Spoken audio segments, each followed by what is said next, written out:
From New Smyrna Speedway in New Smyrna Beach, Florida, it is night number 4 of 9 for the 57th running of the World Series of Asphalt Stock Car Racing.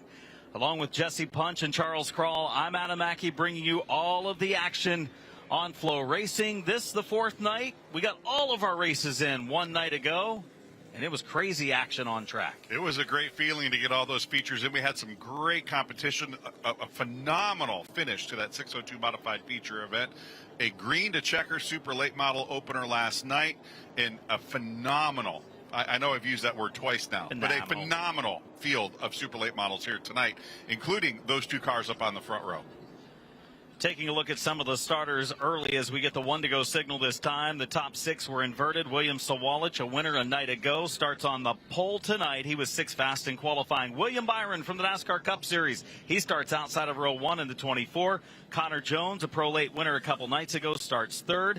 Gio Ruggiero starts 4th. 2nd fast qualifier, Gabe Summers in the 15 starts 5th.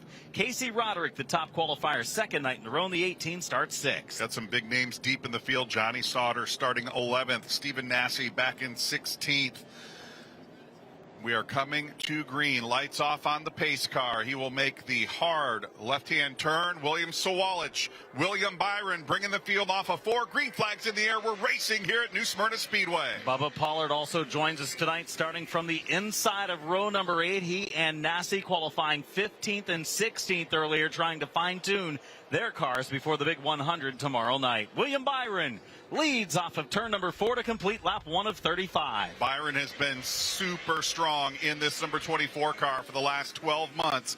He has kind of re-indoctrinated himself into the super late model world here the last year or so. He has won a couple of very big money shows, including here at New Smyrna last year, and he's picking up right where he left off, leading across the stripe to complete lap 2. 27 drivers of the scheduled 31 starters have taken the green in this race. There's Jake Finch in the 51, had a pretty good run one night ago. Matt Craig follows him. There's Sauter in the 99, racing with Brad May in the 9. Side-by-side action right there, led by the 51 at Finch. He runs in the 8th position. Jake Finch had a good run last night. He's got Tyler Mon up on the roof. Tyler, the spotter for Kyle Larson on Sunday afternoons in the NASCAR Cup Series, looking to get some of that Cup experience to help him towards the front here tonight. William Byron in the lead, upper left of the screen. It's a battle for 2nd place. Connor Jones looking racy early on, taking a peek to the inside of William Sawalich, and the caution lights are on for the first time tonight. The yellow flag is out. It's for the 79 of Kyle Bryant. Bryant racing tonight to get ready for the Southern Super Series event tomorrow night, and you can see he's been up against the wall. The toe is knocked out on that machine. And Kyle Bryant, the Navarre, Florida driver, has made his way to pit road, and now they've got work to do just to get ready for the ASA Southern Super Series 10,000 to win point season opener tomorrow night. They've got some damage to the left front corner of that car too, Adam. My guess is he may have been involved in a little bit of a stack up over there going into turn 3, got up out of the groove and brushed the outside wall. Like you said, broken ball joint looked like on that right front, that wheel not at all straight. So going to be a long night to get that car ready for that big Clyde Hart Memorial 100 here tomorrow. And I'll tell you right now, everybody's got a lot of work to do to catch William Byron. That 24 car, I'm going to borrow the phrase from Benny Parsons, looked like it was shot out of a canyon here tonight. That car was really, really strong. 32 laps to go, completing the first 3 laps. We mentioned that Johnny Sauter has joined us tonight, former NASCAR Craftsman Truck Series champion. He's driving the 99. Stephen Nasse in the 51. Bubba Pollard in the 26. Looking down through the field, Stuart Friesen driving the Todd Stone number 1 tonight. Those are some of the drivers that have joined us for this second super late model race of the week. And much of that is to get ready for tomorrow night's 100. Over 30 now on the entry list for tomorrow night's Clyde Hart Memorial 100 for the ASA Southern Super Series. That'll be up tomorrow starting 7:30 p.m. right back here live on Flow. If we can't see you here at the racetrack, we look forward to talking to you right back here tomorrow evening as we get the one to go signal here at the stripe. No surprise, William Byron choosing the top lane. There's Ralph Miller up on the flag stand. Good to have Ralph here with us one more time here this week. William Sawalich, winner last night in a clean and green 35 lap feature, will Be down to the bottom side of row number 1. Connor Jones announced a partial season with the ThorSport Racing team in the NASCAR Craftsman Truck Series. Today he will line up inside row number 2 alongside the 22 car of Gio Ruggiero. Field picking up the pace, coming back to green. 3 laps down, 32 to go, back underway in the super late model feature event for this Monday evening. One of 5 scheduled feature events that we'll see tonight. Sawalich moves back into the 2nd spot, and from the money spot, here comes Gio Ruggiero in the 22. Fast qualifier Casey Roderick kind of buried back behind those 2 cars side by side. Roderick has been the fast qualifier both nights here so far. That number 18 Anthony Campy Racing car, extremely fast. He finished 2nd last night. Trying to do one better here this evening, but he's got a bunch of really good cars directly in front of him. Battle for 3rd continues. A couple of youngsters, Connor Jones on the inside lane, and on the outside, Gio Ruggiero in one of the Donnie Wilson Motorsports entries. 22 car racing to the high side off of turn number 2, trying to hang on to that 3rd spot. Casey Roderick, what a run last night. Started in the 6th spot, was top qualifier, moved up into 2nd place very early in the race, end up finishing in the 2nd position. Casey Roderick, one of the favorites this week for the World Series Championship, and he's definitely one of the favorites tomorrow night when it comes to the 100-lap special event of the week for the Supers. They've got a couple 100-lappers tomorrow night, or the real big one for the ASA Southern Super Series. Then on Saturday, they come back for another 100. It's the Orange Blossom 100 as the field slows because of our 2nd caution of the race. 29 laps to go, and Stephen Nasse with problems. Saw a couple of cars over there involved with Stephen, and he's got a wheel mark to the right side door. No indication what might have happened to put that wheel mark there, but in any case, Stephen Nasse bringing that machine down on pit road. And, you know, we've seen Stephen do this a couple of times over the past couple of years. He will come out, get some laps, kind of some recon laps for the big 100 lappers, and Stephen going to bring that car right back down onto pit road. I think he is trying to save that car for tomorrow. Doesn't need to do any additional damage to it here tonight in our 35 lapper. He wants to come out here and compete for the win tomorrow night, so he's going to bring that car back to the pits and call it an evening with 29 laps yet to go. Checking the track for debris down in turn number 4. And then we'll get rolling once again to caution period so far in this one. William Byron leading so far. We saw Gio Ruggiero on that restart take advantage of the outside lane, move up to 3rd. Now, I would think he would most likely again choose the outside lane from that 2nd row, but we'll see how it all shakes out. Big night of racing, 5 feature events. 602 modifieds coming up next, a 25-lap feature. Then the Tour Type modifieds of 50 tonight. Pro late models running 35. What a show they put on last night. Yeah. And then the Florida modifieds to round out our program, 25 laps. Their scheduled distance to round out our evening here tonight. A lot of racing yet to come. You know, we knew we might have to pay the piper on this one. We did go green to checkered last night. Got a little spade of yellow fever here early in the going as we see the 2 to go signal. Field choosing around the brightly repainted choose cone, now down on the racetrack just past the start finish line. A lot of complaints in the drivers meetings the last couple of days that cone was pretty hard to see. Saw some drivers get penalized early in the week too, so officials here at the racetrack came out, put some more paint down, brightened it up a little bit, and so far, 3rd restart, we haven't seen anybody having any issues with that choose cone so far, as we should get the 1 to go indication this time around with, again, William Byron and William Sawalich up on the front row. After one night of racing for the super late models, William Sawalich, the point leader in the number 2 car, just 2 points ahead of Casey Roderick. 2 points ahead of Ruggiero is Roderick. And then 4 points back from 3rd place is Connor Jones. Gabe Summers in the 5th spot. Jake Finch had a good run last night, but he's listed way down the points battle because he did not pre-enter early, so they don't get the bonus points that the other drivers have. Coming to green, 6 laps down, 29 to go. The leader is William Byron in the 24. We are back underway at New Smyrna for super late model feature race number 2 of the week. Quick paced restart right there. They just about caught the pace car as it was coming down the pit road, and we've got problems. Down in turns 1 and 2, Michael Hyde around in the number 69. Michael Hine deep in the field there, was running in the 15th position on the restart and has spun. It has not been a fun week for Michael Hine so far, this being night 4 of the scheduled 9. He made it about 50 yards past the start-finish line on the drop of the green, the initial green in the Pro late model feature the other night. And now 6 laps into our Super late model feature event, he is sideways down there in turns 1 and 2, and actually didn't make the call for last night's Pro late model feature. So it has been a tough week for Michael Hine so far in that 69. Finished in the 10th position in last night's Super late model race, so have his work cut out for him coming from the back of the field to get back up there and challenge for a top 10 tonight, but plenty of time to do it with 29 laps to go. We've had a few cautions here early after being a clean Super late model race one night ago.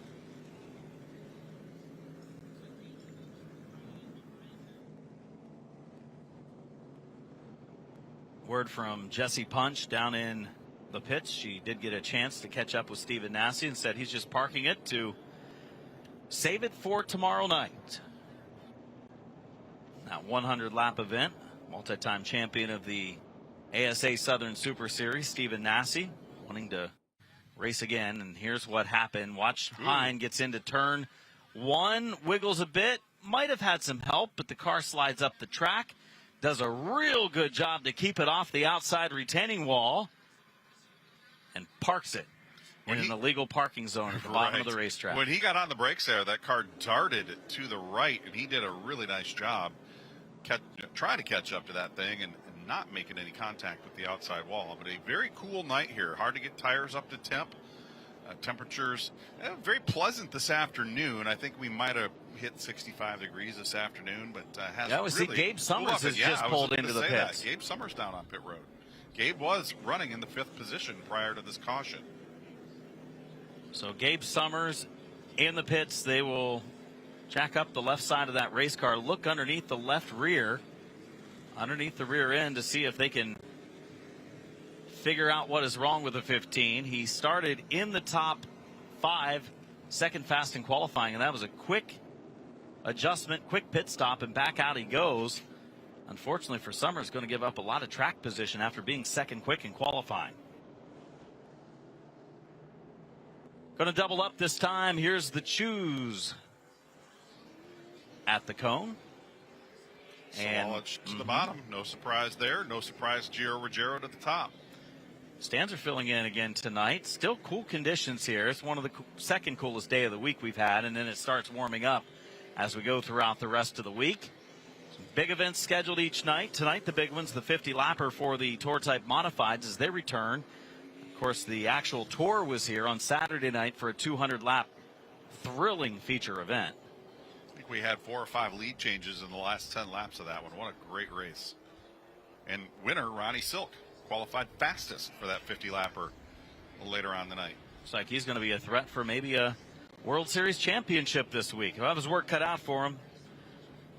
Again, over 30 Tour-Type Modifieds here and qualified, somewhere around 35 that we should see starting that race as our third feature of the night. The caution lights have been turned off. The field has doubled up, and William Byron, the race leader in the 24, using this race as a test for tomorrow night's 100-lap Clyde Hart Memorial. Coming to green from turn number 4, Byron back underway. Sawalich alongside, but here comes Ruggiero to the outside. Teammates battling for second and third. Looks like there may have been some contact there between Connor Jones and Gio Ruggiero. Jones going to check up, and that's going to allow Casey Roderick to get the run to the inside. Roderick in the 18 now side by side with Connor Jones in the battle for 4th. 4th position up for grabs. Plenty of shuffling back in the field. Saw some cars go toward the bottom of the racetrack. And Roderick there kind of takes the lane away from Jones. Derek Griffith also moving up in the 12 car. First time we've seen DG12 tonight in that black number 12. 2-time World Series champion, looking for his 3rd World Series crown. He had a pretty good run last night, but started way deeper in the field. He's worked his way through traffic pretty well, now battling to get into that top 5 as we see a big gaggle of cars racing off into 3 and 4. James Lynch, a driver from Illinois, making the trip to the World Series. Had a decent run last night, finished 14th. Had a great qualifying effort tonight. It's a driver we're not familiar with seeing here at the World Series. He's boxed in behind Finch right now. Brad May in that 9 car gave a little shove to Finch and moved him up the racetrack. Brad May, multiple-time track champion here at New Smyrna Speedway in the super late model division, now working his way to the inside of the racetrack, trying to work his way past Jake Finch to take over the 7th position. Now Finch feeling the heat as there's James Lynch, and now Bubba Pollard throwing himself into the mix here as well. Hey, Bubba Pollard started back in 16th position. He's worked his way up into the top 10. He's in 9th. He's looking for more. I feel bad for James Lynch there. He has a fast race car in the 76. He was kind of boxed in behind Jake Finch and lost a few positions in the process. There's Connor Mosack in the number 28 to the inside of Matt Craig in the 54. A lot of good race cars scattered throughout the field here as we wind towards the midway point. Saw a little smoke come up there. Looks like Connor Mosack may have gotten into the 08 car. I believe that's Nick Noggle right there off of turn 2. Mosack to the bottom of the racetrack. Looks like he's going to be able to pull off that pass. Right behind them, Matt Craig in the 54. Kind of struggled these first couple of days of racing here and trying to get that car in shape for the Southern Super Series opener tomorrow night. Doesn't race a whole lot here at New Smyrna Speedway, and I think that's why he's been here trying to get better. And there's some contact from Noggle to the 28 of Mosack. Somehow Mosack saves it. They continue in the right direction. Yeah, I think Nick Noggle may have returned the favor on that one after that contact down in turns 1 and 2 a couple of laps ago. And there's on the right side of our screen, we own Nick Noggle now dropping off the pace in the number 08 car. Noggle will be coming down to pit road. Jumping back up towards the front of the field. This is the battle for 2nd, 3rd, 4th, and 5th. William Byron leading the way comfortably right now at 1.4 seconds over that group of cars. William Sawalich, Gio Ruggiero, Casey Roderick, Connor Jones, and then back a little bit to multi-time World Series champion Derek Griffith. Griffith hasn't really found the speed in his super late model again. There for a couple of years, we knew he was going to finish in the top 3. It felt like each and every feature. Some of that is the strength of the World Series super late model field this year is very top-notch. Some of that, maybe they're off a little bit, but he's better tonight. Just missed the invert, did Griffith. He's trying to move up through the field currently, just one spot out of the top 5. There's Bubba Pollard in the 26 car. He's got James Lynch in tow in the number 76. Lynch has worked his way through some of that traffic he had been boxed in behind, and Lynch is about to feel some pressure. Johnny Sauter there in the 99 car directly behind him. We're at the halfway mark of the race. 18 laps in, 17 to go. Going to be 16 to go this time at the line. The leader, William Byron, laying down some fast laps. He has that car hooked up tonight. See, running right in the middle groove down to the bottom off of turn number 2. A very good line. It looks like the car able to cut and do what William wants it to do. Continuing to build on that advantage now. 1.7 seconds over William Sawalich. Looks like visually it's about half a straightaway the distance between leader William Byron and that car. He's adding a 10th a lap to his lead right now, and he's got some good ones behind him. Sawalich, Ruggiero, Roderick, and Jones. Byron wasn't quite as fast at Speedfest this year as what may have been expected. But it looks like they've got it ready for the World Series here at New Smyrna. There's the leader working traffic, goes around Weaver's 112 car. Steve Weaver Jr. moving over. Weaver coming into this World Series had 132 World Series starts. Longtime veteran here at New Smyrna Speedway. There's Matt Craig. He's got Jet Noland in the number 50 car. Longtime competitor here in the Central Florida region. Jet Noland looking for some racing room down to the inside of this battle. Normally we see these drivers contending well up into the top 10. They're just outside the top 10 right now. This is the battle for 13th and 14th on the racetrack. Matt Craig in the 54, former winner of the All-American 400, nearly went back-to-back this past season, got involved in a late race crash late in the going of that event. And here comes Nolan, peeking to the low side. Nolan did not start the race one night ago, his first start of the week, first appearance at the World Series this season. Going to be 10 to go the next time William Byron crosses the line. There's the battle on the racetrack right now for third and fourth. Gio Ruggiero in third, and the number 22 feeling some heat there from Casey Roderick. Our quick qualifier tonight, and the number 18. It's a long green flag run here. Good for these competitors to get a chance to see what the car is going to feel like. Though it won't be as long as some of the runs we may see in tomorrow night's race, should give them a good idea. And right now, Casey Roderick having the front rotors glowing on the 18 car. Still fast, though, getting ready to make a move for third place. He almost got up underneath the fuel cell there of the number 22 car coming through turns 1 and 2. Roderick starting to get a little aggressive as we're now inside 10 laps to go. Makes the move down in 1 and 2. Looks good coming off of the second turn. He and the team car for Katie Hettinger in the Pro Late models. Both cars seem to be able to drive in hard on the bottom lane, turn, keep their momentum up enough to pull off the move. And right there, Roderick didn't make it look too hard as it's 7 laps to go. He's up to third, but he's going to need some help from a yellow flag if he wants to contend for first or second. And there is the driver he is chasing, William Sawalich, in that Mobil 1 car that dove off into turn 1. Maybe half a second there in front of him. Going to be 5 laps to go the next time that they cross the line, but we've got to slow down for Chris Wright in the 0-2. Brings out the yellow for a solo car spin, and that's what Casey Roderick needed. You mentioned it, and here we go. Now it's going to happen. Casey Roderick going to get that shot that he was looking for. And this could be what William Sawalich was looking for, although hard to keep...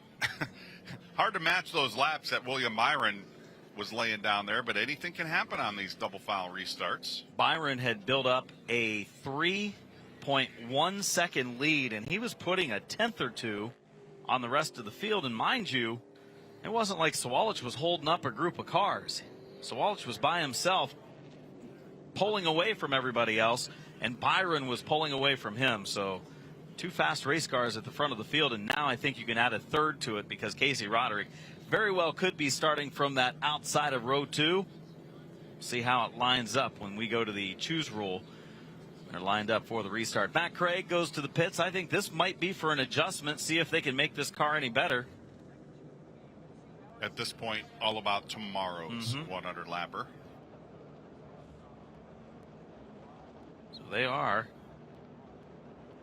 adjusting the 54 car, trying to make this ride just a little bit better because it needs it for tomorrow night's 100.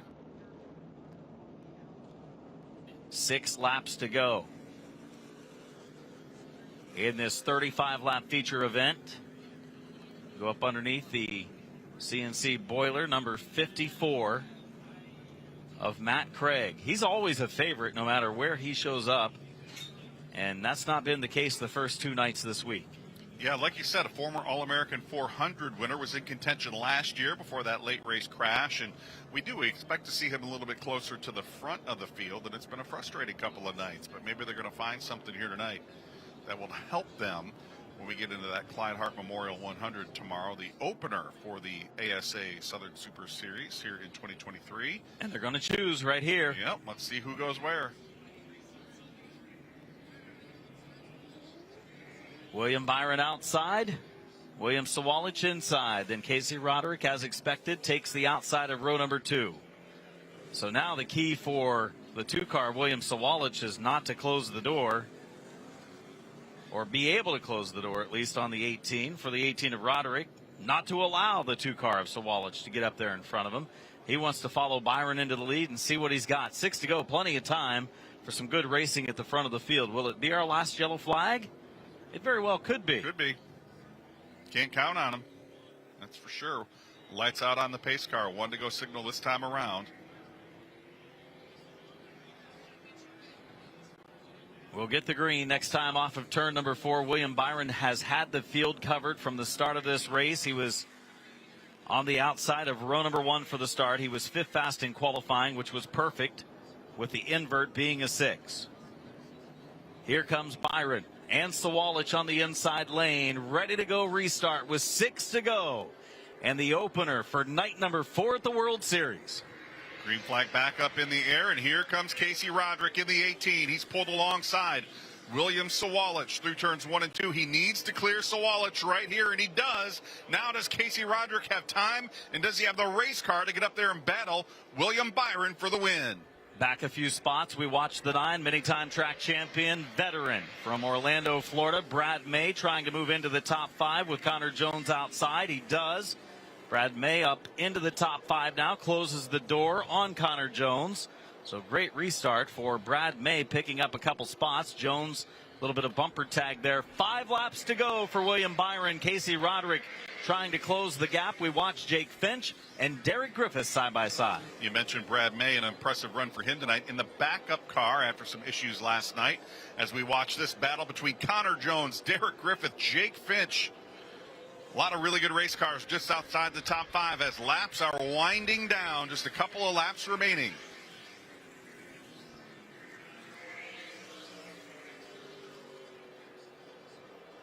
Coming to 2 laps to go this time. Final 2 laps. This time for William Byron.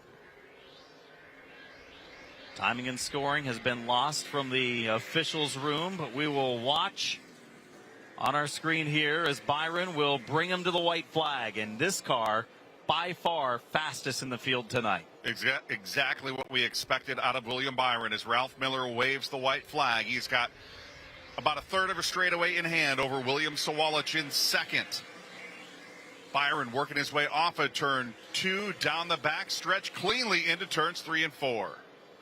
NASCAR Cup Series star William Byron brings it off of turn number 4. 1 for 1 this week at New Smyrna at the World Series. William Sawalich will take the second spot. Casey Check that. Casey Roderick takes the second spot. Timing and scoring having issues. Hopefully they will be able to get that back here before the next event. But the 24 of William Byron claims the victory over Casey Roderick. Then it was William Sawalich taking the third spot. Roderick moved up into the second position. We thought he would be able to maybe get up and challenge, see what he had for William Byron. He had nothing for William Byron, and no one else in the field did tonight. So they've got some work to do. The whole field does before tomorrow night's 100-lap feature event and what looks to be a 30-plus car starting field tomorrow night. 31 on the preliminary entry list for the ASA Southern Super Series event tomorrow, and that could grow even more because we didn't lose any cars tonight. Not tonight. It was a good, clean race. Had a few solo car spins as William Byron will celebrate in Boss Laser Victory Lane, New Smyrna Speedway, and we'll send it down for the first time tonight to Jesse Punch. A lot of race fans gathering around down here in Victory Lane. They want to see the Cup Series superstar William Byron, the winner tonight. We know he's talented down here in a super late model. We've seen him win this race before. I'm anxious to see what he's going to do tomorrow night. Also looking forward to talking with him. Here he is, your winner, William Byron.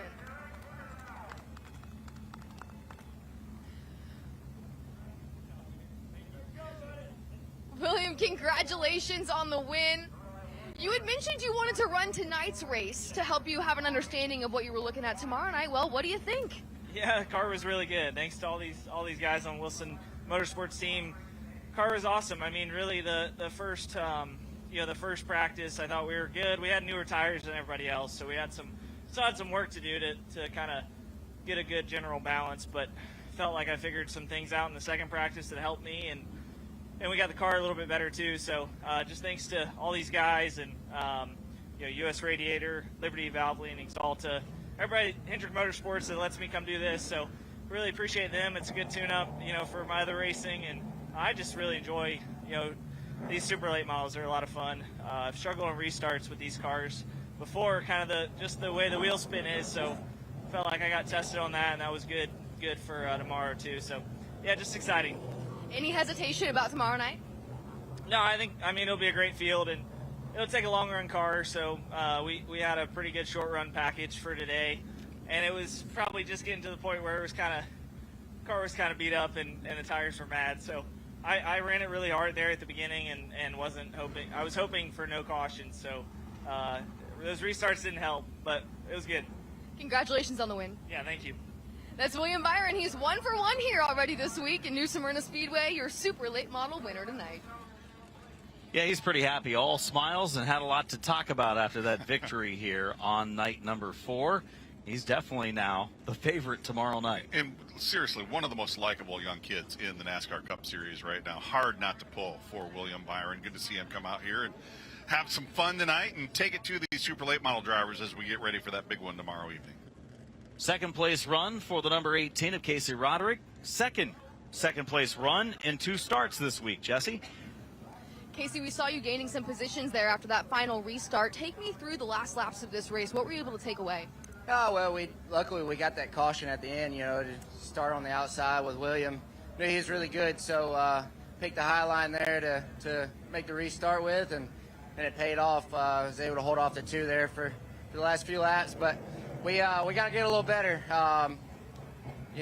Last night William won against us, and now William today, so we got a little bit of work to do, and we're going to try to make some adjustments here and see what we can do. But Team Platinum, ACR, everyone that's helped this week, they've done an awesome job. Everybody stayed on task, and we're getting the job done, just one spot short right now. It's Casey Roderick looking to make a few adjustments before tomorrow night's feature event. Second place tonight. Yeah, 2 solid runs for Casey Roderick, and he was the class of the field, except for one car. Except for one. Right. And that other one was a big difference there as he pulled away, gaining a 10th a lap on everybody. He won by quite a bit there at the finish. Third place was William Sawalich, and this young man is having a great start to his super late model season here at the World Series. Standing by with Jesse. Stellar start to the week so far for you, multiple podium finishes. Do you have any hesitation going into tomorrow night's feature event? Definitely not. I think we got a really strong car here, and especially our long run car will be really good tomorrow night, so I'm looking forward to that, and sure we can definitely pick up the win there. Do you make any changes then? Yeah, just a little bit, not too much. I think we're already good on the long run as is, even for these 35 lappers, so just got to get that qualifying a little bit better, and I think we'll be really good. That's William Sawalich, confident after his 3rd place finish this evening. Good run for William Sawalich. He's pretty happy. He says he's ready to go for tomorrow night's feature event. So the first of 5 features in the books. 602 Modifieds are next. Coverage on Flow Racing.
William Byron wins race number 1 of night number 4 here at the World Series of Asphalt Stock Car Racing.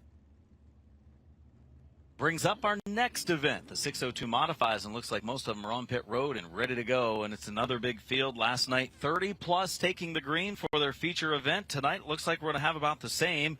They've got a big starting field scheduled to go racing, over 30 on our entry list. And they thinned them out pretty quickly coming off of turn 2 on the opening lap last night. We hope we're a little bit further into the race tonight before we get any type of that excitement, if at all. I would take not at all, but oh boy, that looks like it's the spot to be here tonight. I feel the heat right now. Not as chilly as the night ago. Not quite. Much less wind than we had yesterday. The wind is basically stagnant right now, and that's how you get your foot on fire. I don't know that I would do that. I'd have been smoking a little bit. I guess get some grip in those shoes, maybe, right? If he's got to do a sprint race down pit road, he need a little extra grip. Let's take a look at the starting lineup as they come to formation on pit road. Charlie, Luke Baldwin had a pretty good run last night in the 7NC. Going to be starting from the pole of this one. Trevor Catalano, the winner last night by 1/1000th of a second. He will start second on the outside of row number 1. He could be tough to beat right there. Andrew Lewis, top qualifier in that group qualifying effort, starting from the 3rd position in the 65. And Matt Caprera in the 29 just missed the invert and will start 4th. Last night's runner-up, again by inches, Evan Rogalski will start from the 5th position scheduled to start alongside Jack Baldwin in the number 7 NY. I believe that car was involved in a pretty heavy practice crash. Don't know if he will be able to answer the call or not. Ricky Collins and Jerry Gradle slotted back in row 4. Moving on to row 5, it's the 12R of Cody Norman and the 73 of Paul Hartwig Jr. Then it's Nick Bear in the 12B starting 11th. Karsten Dijon Tomaso starting in the 33 car, the 12th position. He was involved in that first lap crash. Not of his doing, just got caught up in it off of turn number 2 last night. He's a 4-time winner here at the World Series. Wrong place, wrong time last night for Karsten Dijon Tomaso. Eric Lane will start alongside Lee Sharpstein in the 7th row. Sharpstein finished 3rd last night. He's got his work cut out for him if he wants to get back up there this evening. Jarrett Dijon Tomaso in the 38 car starts 15th alongside Brian Rogalski in the number 72. Gary Fountain, the veteran driver of Modified Racing, starts the 33 car in 17th. Jake Nelke, the 00, starts 18th. James Blewett, the 76, starts 19th, and Ryan Fisher, the 02 car, rounding out the top 20. Another number 27, this is the 27A of Adam LaCicero, starts 21st alongside Ethan DeRocher in the number 16. They are in row number 11. 12th row, Andrew Engelman in the number 73 H car. He starts alongside Jonathan Laurie in the number 74. 35 of Troy Bollinger starts 25th. 26th place starters, Rob Schultz in the 10. Richie Cooper in the 36 starts 27th. And Christopher Hatton driving the 04 starts 28th. And rounding out the field, Pat Wall in the 5W. Justin Beecher in the number 57. They are back in row, what row is that? I believe that is row 15. And then Bobby Jones and Jeremy Gerstner in row 16 round out our 32 car starting field. See how many of those 32 make the call tonight. This is the second night of 602 Modified Racing. They will be back tomorrow night as well as Thursday night. They do have Wednesday night off this week. It's a 4-night race week for the 602 mods as opposed to 3 nights that they've been getting recently.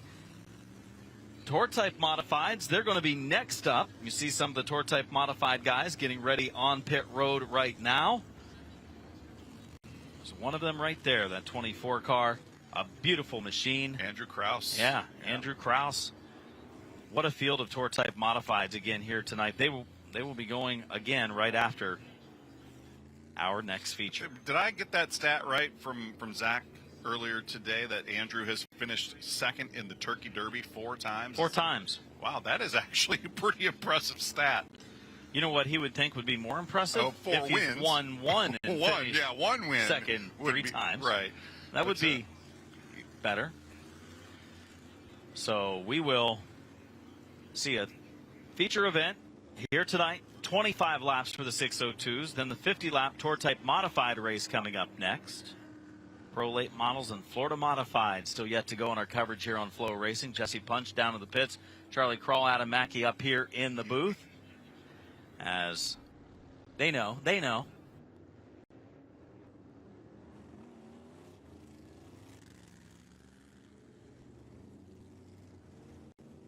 So the 602 Modifieds getting some warm-up laps, as we've seen a number of times so far this World Series, just to get a little heat in the tires. It is. It's again, we talked about it, and it's really only because it was so warm when we got here. It's going to be so warm later in the week, but I woke up this morning and it was in the 40s. It was actually, I believe, warmer back in Ohio last night than it was here.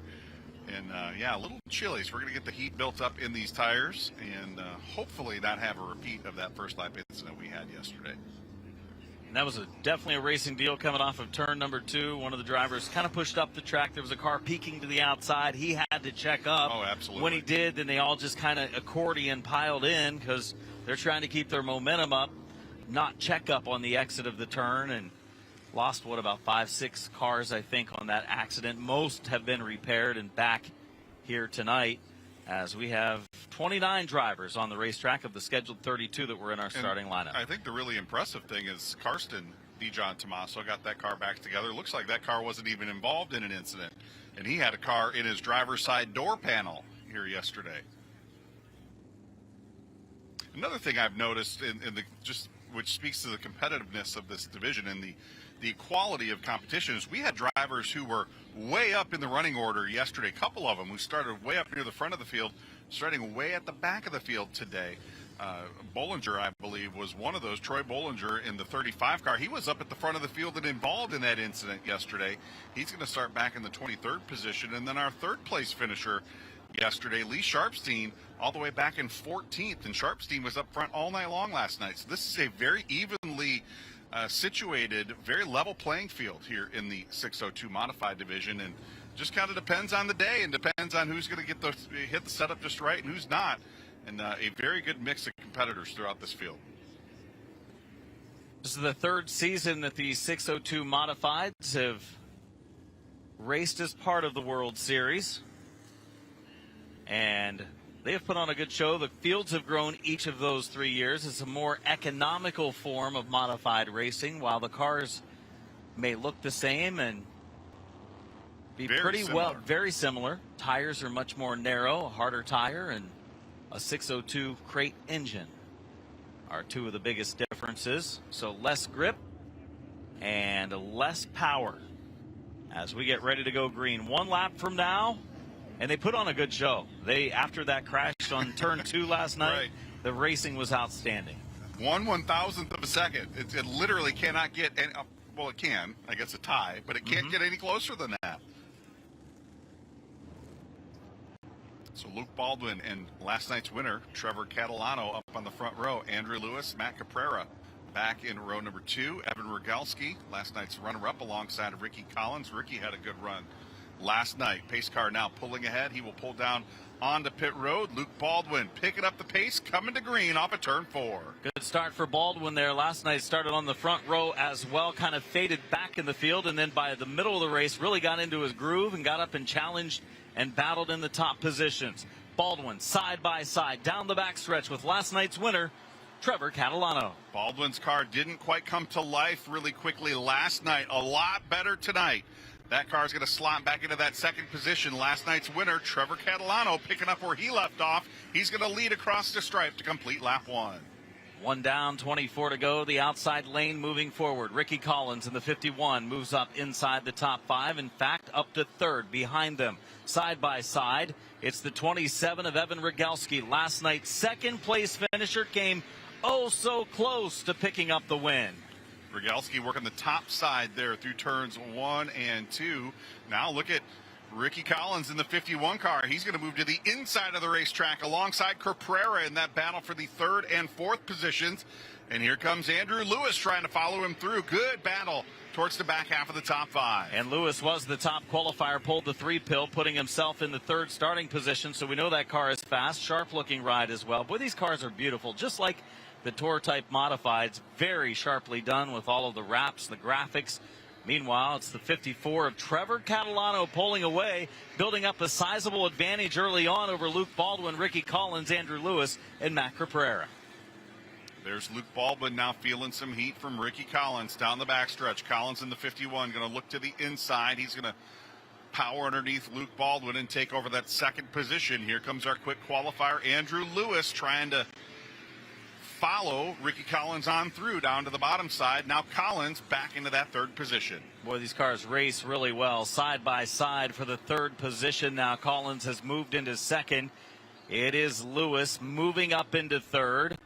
Fourth place now is Baldwin, much like last night, kind of fading back a little bit here early. We'll watch and see if that car kind of comes along in the second half of this race. Second place is now up for grabs. The top qualifier, Lewis, is there. Andrew Lewis stalking Ricky Collins down the backstretch. Collins with a good run so far tonight, as we're now 7 laps complete this time across the start-finish line. Collins was up in the top 5 most of the night last night as well. Nose to tail for second and third.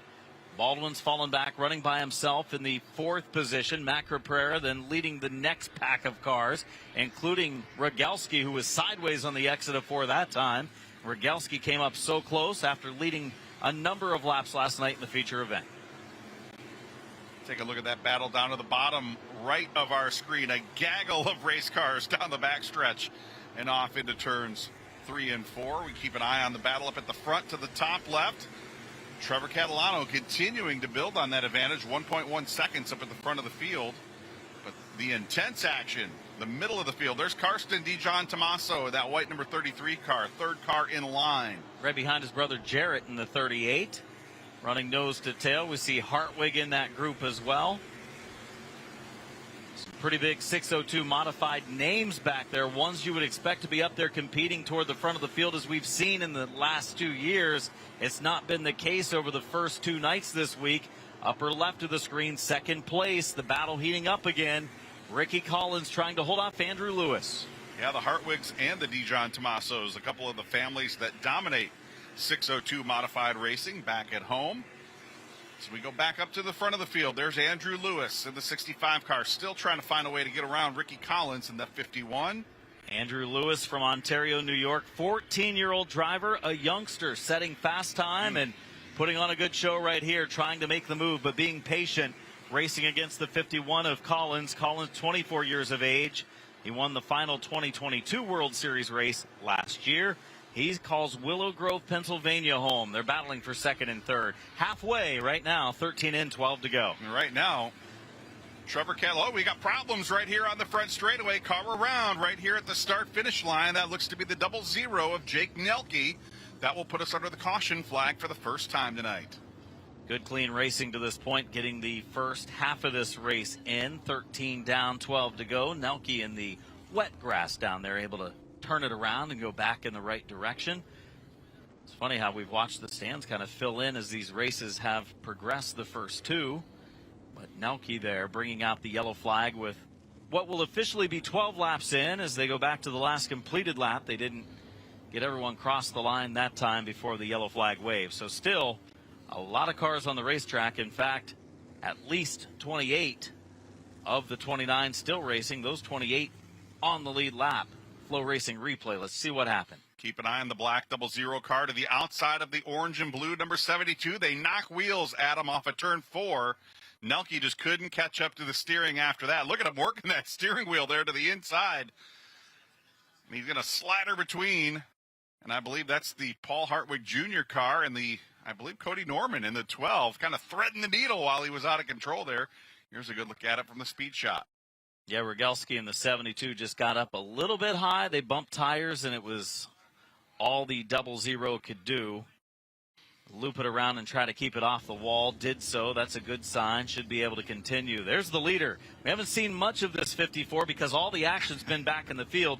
He's been out there by himself, over a 1-second lead before the yellow had come out. Trevor Catalano looking to go 2 for 2 to start the week. Yeah, last night we saw him working his way up through the field. We kept our eyes on him all night long. Tonight, that's what happens. You drive off out to a big lead. We got to go find some racing to keep our eyes on, and that's what we've been doing tonight. That battle for second and then that battle back in the pack has They're been pretty choosing, intense. Charlie. Let's and do they're it. actually choosing so far. Oh, look out. Oh! Rogalski goes right over the arrow. Choosing their lanes right now on the front straightaway, inside or outside, to determine where they will restart for the final 13 laps of the race. Much more successful than one night ago. Well, mostly. Mostly. Two cars. Many of those drivers let everybody know way back off of turn 4 where they were intending to line up. So Catalano leads, has chosen the outside lane, which would be expected. Collins will restart inside. Good move for Andrew Lewis. Yep. But he now is a little bit quicker than the 51. Not a lot, but a little bit. And this might be what he needs to make a run to the outside. And 27 of Rogalski will be going to the tail of the field because he hit the orange arrow on the front stretch. Did not choose definitively.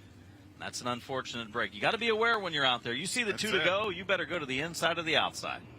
And know that you need to do it pretty darn quick. It's only about, 50 feet past the start-finish line, if that.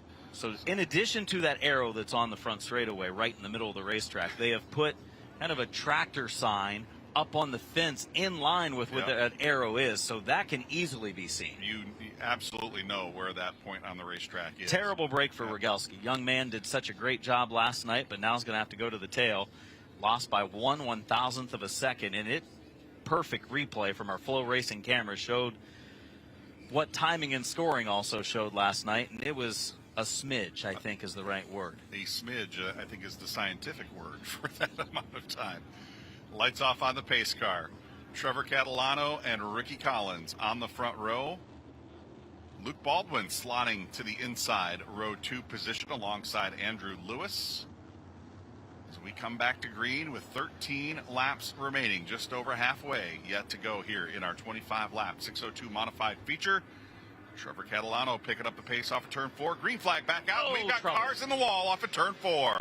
Happened deep in the pack. I think only one of them will be torn up terribly. That's the one up against the wall. The one at the bottom of the racetrack is also towed out. So 2 of those will need wreckers. But they didn't make it quite back to the end of the starting box as they stack up toward the back of the field. Is that the Ryan Fisher automobile? I believe it is, yes. That's a tough break for Ryan. Fisher had started 5 of the 6 World Series races over the first 2 years, had 1 top 10 finish, finished 18th last night.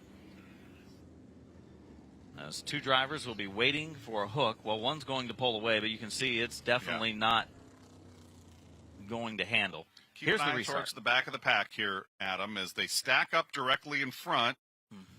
And it looks like that may have been Jerry Gradle in the number 2 that had a hard time coming up or getting the power down anyhow. And they just pinballed off one another there towards the back. And one more look at it from our turn 1 cam. And the other car is the 74 of Jonathan Laurie. It looked like Laurie was making an evasive move and went up the racetrack. Well, he got shoved up that way. That's what it was. He had a car all over him, pushing him up the track when they stacked up. Much like last night's pile up off of 2. This one was a much slower speed crash, so that's the good news. Probably a couple suspension components to fix, and they'll be back in action tomorrow night. Last night, a high speed crash off of turn 2 once they had gotten up to speed. So we had a first yellow, now we have a second yellow that goes back to back. 12 laps still in, so now they'll still realign by the last completed lap. They'll get a chance to choose again at the line. There goes the 0-2 of Fisher. Driver from New Jersey. Could be definitely some broken Yeah, he's got broken components on that car. Yep, and it looks like it was jammed in gear too, yeah. A hard time getting that car moving.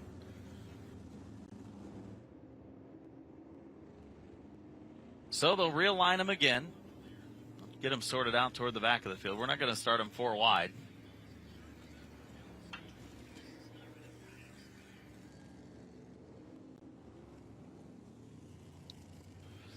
The driver that I was keeping an eye on throughout those replays there, Adam, and look at this.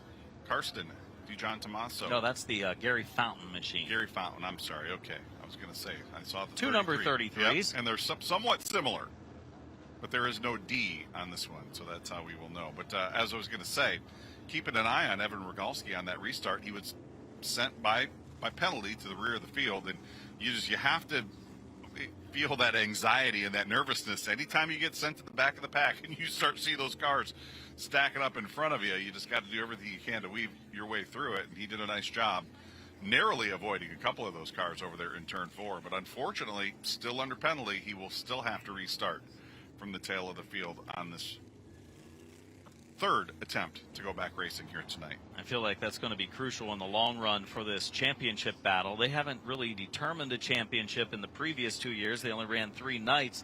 I have a feeling they might determine a champion this year running 4 nights out of the week.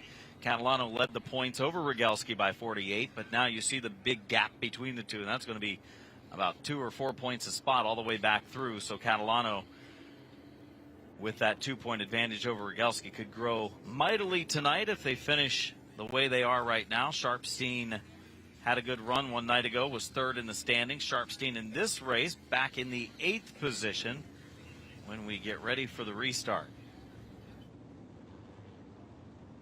12 down, 13 to go. Track has been cleared. They're making sure all of the drivers are back in their correct order before they go to the choose at the arrow again. I think this time there won't be a single driver make a mistake to run over that carrot on the front stretch. You think they learned their lesson on that one? You see one of the guys running up in the top 5 get sent to the tail. You can run it over now, but I'm thinking next time around you're probably not going to want to run it over. Trevor Catalano leading the way in that number 54 car. We've talked about the Catalano family in depth the last couple of years we've been here. Amy Catalano and that entire family making it. It's almost like a family vacation down here, and they all get to bring a race car. And now here's Trevor Catalano in the 602 modified division, and he had just the perfect night last night. Took his time kind of racing his way through the field and nipped Evan Rogalski by 1/1000th of a second right there at the start-finish line. Good way to start his week. William Byron tonight, impressive run in the super late model race to start our night number 4. Won his 3rd race in 4 starts at the World Series. Pretty impressive. Not bad. Did it convincingly. And right now, Trevor Catalano might be just about as convincingly out front. He at least was before this yellow flag came out. And we'll see how he's able to fend off challenges from Ricky Collins and Andrew Lewis. I think Lewis, the top qualifier there, the 14-year-old in the next row as they go to the choose. Here we go. Keep an eye on that orange hash mark there just past start finish. Have to be very clear with your decision, inside or outside. By the time you get to it, you cannot run it over. And look at that, Adam. So far, so good. Everybody very clearly choosing which lane they will restart here with 13 laps remaining. Ricky Collins to the inside of Trevor Catalano. Andrew Lewis, Luke Baldwin, again, realigning just like they did on that last attempt with Baldwin to the inside, Lewis to the outside. 13 laps to go when we restart 1 lap from now. I think they all made it past that without a penalty. So no one ran it over this time. Nicely done. Good to go. Nicely done. 12 laps in the books. Back-to-back yellows. A couple of tore-up race cars suspension-wise on that one when they stacked up in turn 4. Going to try to pick up the pace this time a little bit in 3 and 4. It looks like they are, so they don't stack them up back in the field. Looks like we'll be in good shape this time. Green is back out. Trevor Catalano leads the way in the 54. Couple of cars a little squirrely off of turn 4 there, putting the power down. Again, trying to get the track, the tire temperature built back up on a very cool night here. Very easy to spin the tires on these restarts. Battle for the lead now. Ricky Collins to the inside of Trevor Catalano. And there is Andrew Lewis. A good 3-way battle for the lead. Catalano does now clear the 51 of Collins. Collins gave it a good run there on the inside for a lap and just couldn't get up there to stay alongside the 54. Here comes Andrew Lewis now, closing to the rear of Ricky Collins. Running fourth is Baldwin. We'll watch Baldwin because last night, this is about the time of the race, he started to make some moves and come back to the front. And I had to do a double take there. Adam, the car that had just moved into fifth place. Lee Sharpstein, 14th to 5th in just about 15 laps. Much like last night. Yep. Good run. Came up and ran into the third spot on the last couple of laps, and when he did, he almost pulled off a victory. If he had the opening, he might have taken it. There's Hartwig involved in the middle of the battle, right there behind the 72 of Rogalski, Matt Caprera, and the 29, the 38 of Jarrett Dijon Tomaso, and his brother Karsten right behind him. Some really hard racing in this group of cars, just outside the top 5. Paulie Hartwig has made up some ground. After that last restart, the Dijon Tomaso brothers have made up some ground as well. Ooh, they're playing a little bumper tag between the brothers right there. Karsten giving little brother Jarrett a shove off at turn 2. Jarrett kind of bobbled first, and I think Karsten was all over the rear. In turn number 2, 8 laps remaining, 17 in. Catalano trying to build his lead up. It's nearly half a second out front. You see it. 5-car lengths entering turn 3. Third place, top qualifier Andrew Lewis. He knows it's go time, closing in on 5 to go. Not a lot of strategy involved in these very short 25-lap races, but as quick as those two cars right there have been, the 51 and the 65, I have to wonder if they're just kind of cooling their jets and keeping those tires cool for a last couple of lap dash to try to steal this win away from Trevor Catalano. Right now, Andrew Lewis moving up the racetrack just a touch over there in turns 3 and 4. I don't know if that car's handling the way it was for him earlier in the race. Second and third, we'll continue to watch this. Ricky Collins, Andrew Lewis, lower right of the screen in the double box. It's led by the 29 of 8th place competitor Matt Caprera. 9th and 10th, the brothers Dijon Tomasos. And following them, Cody Norman in the 12. Yellow is out. Caution flag out one more time, and that's why car spun off of turn 2, and that looks to be Gary Fountain again. Gary Fountain in the 33 car. Turned sideways off of turn 2 and down the backstretch. Gary Fountain from the state of Florida, World Series veteran. First time racing with the 602s, but we've seen him in tour-type modified action in the past. And if you want to go 602 modified racing, Charlie, you can. This car is for sale. How about that? Let's pool our money. Only one of us can race it. Well, I've got $7 in my pocket. Let's do it. Make him an offer. I don't think he'd take it, but you never know. A little bit of damage to the rear end of that car after that incident there off turn 2. Gary Fountain will rejoin.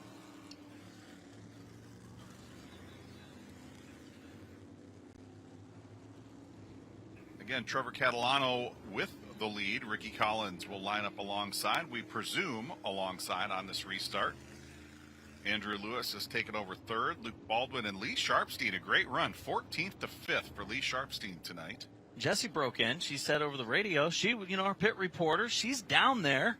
If we buy the car, you make the $7 offer. She said she could drive it. She could still do post-race interviews, could interview herself. Absolutely. There you go. Let's do it. I've always wanted to be a car owner. I have been. It's fun sometimes, and it's not fun sometimes. When you write it can the be checks, a little costly at times. When you're down in victory lane, it's fun. When you're writing the checks to get to victory lane, not so much fun. I've experienced both of those things. We obviously are making light of this situation, but this is indeed a very affordable way to go racing. And hey, if you want to come and join us, come down and track down Gary Fountain, make him an offer. Maybe you could be in that car before the end of the World Series here this week as we continue to circulate underneath the caution flag. Trevor Catalano showing the way over Ricky Collins and Andrew Lewis. Just 6 laps remaining. A little sprint to the finish here once we go back green flag racing. I think barring any issues, Trevor Catalano going to be tough to beat. We saw what he did last night, winning by 1,000th, and right there, watching on the screen, following along with the coverage on Flow Racing while watching right here at the racetrack. Best of both worlds. He's going to see himself on there momentarily. He will. Good stuff. Flow Racing bringing the coverage to you, those that can't make it to the racetrack, and I guess those that can. Absolutely. I do it on my phone all the time. 2 to go signal here from Ralph Miller. We're going to do the choose one more time. I think these guys have it figured out at this point. We'll see how they stack up. And no surprise, Trevor Catalano to the top side of the racetrack, Ricky Collins to the bottom, Andrew Lewis to the top as well, Luke Baldwin down to the bottom side. Lee Sharpstein, he's going to move up to the top side back in row 3. And that's where all that heavy, intense action was taking place within that group of race cars. Brian Rogalski, Paul Hartwig Jr., Matt Caprera, the Dijon Tomaso brothers. So Hartwig making his way up into the 8th position for this restart. The 73 car finishing in 10th last night, trying to do a little better. We've seen the Hartwig car pick up 3 top 5s and 6 starts coming into the World Series from the last 2 years, but just inside the top 10 2 nights in a row here. What a stout field of 602 mods, and they're ready to come back to green. 6 laps to go. The leader is Catalano on the outside of row number 1. Ricky Collins fighting to the inside as they race 3 wide with the pace car coming down the front stretch. Good, fast-paced restart. Let's see what happens down here. Right now, Ricky Collins with the advantage, nose out front. Can he throw the right rear and try to take that lead away? No, he can't do it. Trevor Catalano with the power down, side by side into 3. Boy, Collins using up a lot of real estate down in 1 and 2. Somehow, some way, Catalano keeps it out there despite being up in the 3rd lane last lap. Down into 1 and 2. He's starting to pull ahead again. Catalano less than 5 to go. Catalano now going to jump out in front. Ricky Collins going to slam the door shut on Andrew Lewis, but Lewis moves higher up the racetrack. He's going to try to find some racing room for second. Way sideways there for a moment was Ricky Collins as he got back in line in turn 4. Top 3 single file. In fact, 4th is as well. That's where the 17 of Sharpstein has put his ride. Moving up into the 5th spot now, into the top 5 is Hartwig. He's picked up a lot of spots in this one. Lee Sharpstein may be having the best week in this division outside of Trevor Catalano. 2 impressive performances for the driver of that number 17 car, as we have just 2.5 laps yet to go. 2 to go this time around for Trevor Catalano. Final 2 paces for Catalano. Ricky Collins, Andrew Lewis, the top 3, then Sharpstein and Hartwig Jr. Caprera just outside of the top 5. The lower right's where the crazy racing is taking place. First battle there is Baldwin on the inside lane, Rogalski on the outside lane. That's a battle for the 8th spot. Baldwin's fallen a couple more positions as the white flag waves. Final lap for the 602 Cars Mars. scattering everywhere. They're off at turn 4, Adam, as we're going to keep our eye on that battle for the lead down the backstretch. Trevor Catalano with a 5-car length advantage over Ricky Collins into turns 3 and 4. Not going to catch him. Trevor Catalano going to go 2 for 2 here at New Smyrna. Ricky Collins takes 2nd, Lewis 3rd, Sharpstein, Hartwig Jr. takes 5th. Then Caprera, Rogalski, Luke Baldwin, Jarrett Dijon Tomaso in 9th, and Nick Baer takes the 10th spot. Man, Carson Dijon Tomaso and Jarrett Dijon Tomaso, Hartwig, some of the names that were up front battling for wins the last couple years, the first 2 years of 602 racing, they haven't been up there battling for wins. That just means we've got a lot more stout competition here, making it even tougher to get into victory lane. But for one guy, it hasn't been that tough, right? I mean, last night he only did it by 1,000. Right. Tonight he made it look easy. He did it by about a half a second. Right. If you add them up, it's still under a half a second. But wow, it's still just an incredibly dominant performance tonight by Trevor Catalano. Everything they threw at him, he handled on all of those restarts. So nicely done by the driver, that number 54. So 2 of the 4 nights of racing for the 602 mods completed. They'll race again tomorrow night. They'll race again on Thursday night then. As Catalano was happy last night, big smile again from the young man driving the number 54 car, claiming another win, 16 years of age, from Ontario, New York. Trevor Catalano victorious tonight at New Smyrna. Jesse? Back in victory lane again tonight is Trevor Catalano, your winner in the 602 Modifieds.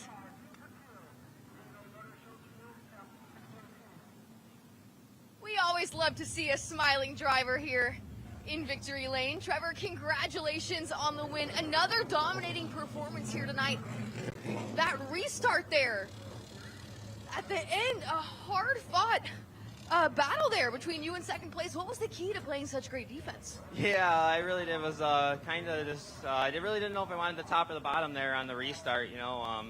The bottom we won on last night, and but I knew it was hard to keep it down there, and you had to keep it pinched, and we were a little free, so I figured we'd go to the top and hope that we didn't get ran up too high. And he raced us clean. He did what he had to do to try and get by, but thankfully we were able to hang on.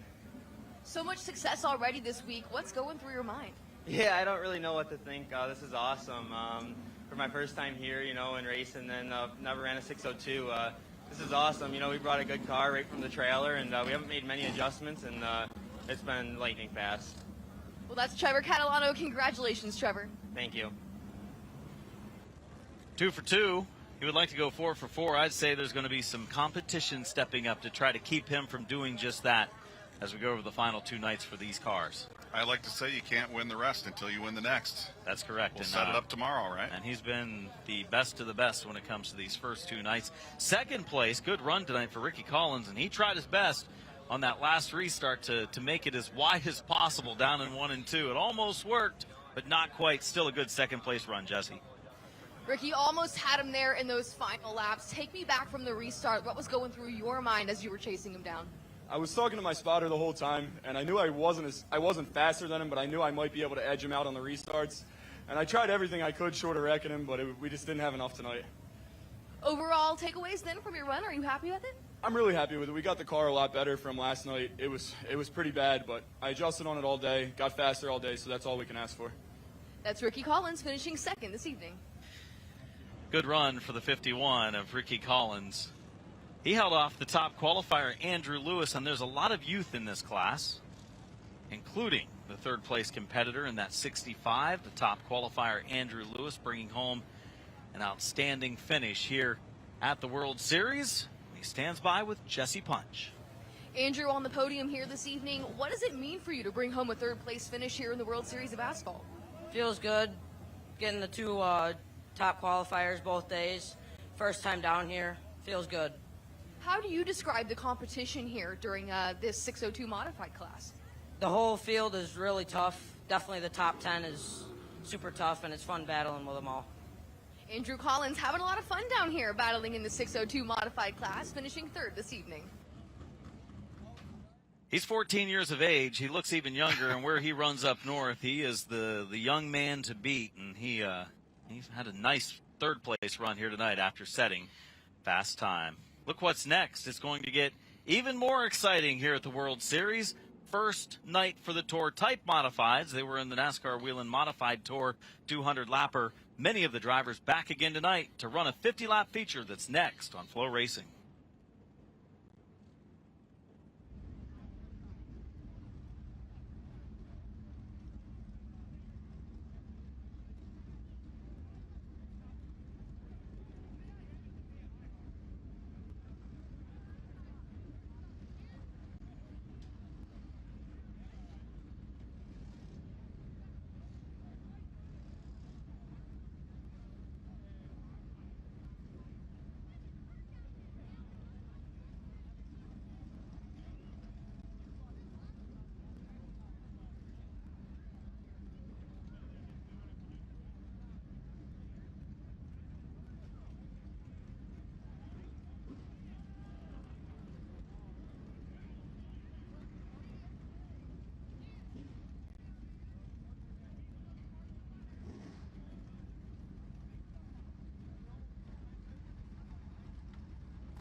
Back at New Smyrna Speedway for the fourth night of the World Series of Asphalt Stock Car Racing. Our coverage here on Flow Racing, and they're lining up on pit road right now. An outstanding field of Tour-type modifieds getting ready to go 50 laps. It's our long-distance affair for the evening.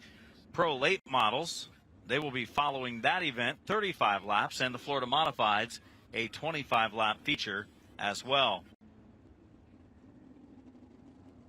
Interesting to see some of the crews working on those windscreens already. The condensation on a very chilly yet humid night here already becoming an issue before we even fire engines down here for the Tour-type mods. Final preparations going on to the Tour-type modifieds. Doesn't look like it will be real long, and we will see them come to the racetrack. A few people have walked in and out of our booth here recently. You can kind of feel the chill in the air out there. It's a second night in a row of cool conditions, which is expected at this time of the year, at least a couple nights during the 9 nights of racing for the World Series. It is February. So we have 42 degrees as the scheduled low here tonight. Right now, right around 52 degrees for the start of this Tour-type modified feature event. A lot of traffic up in here in the booth as well as out on the racetrack tonight as we line up our field. 50 laps the distance tonight for the Tour-type modifieds, and it was interesting to watch. The other night, that 200-lapper was like a 200-lap sprint race. That's what it seemed like to me, and I think we're actually going to see a 50-lap sprint race tonight. It'll be interesting to see how this one plays out. Some more drivers getting in line over in the turn 1 end of pit road. We'll take a look at the qualifying rundown of what we saw earlier here tonight when they took single car qualifying efforts to line this field up. Ron Silk, the winner of the NASCAR Wheel and Modified Tour event, was fast qualifier 17.453. Eric Goodale was second quick in the 58. Tom Martino Jr. was third fast in the 9.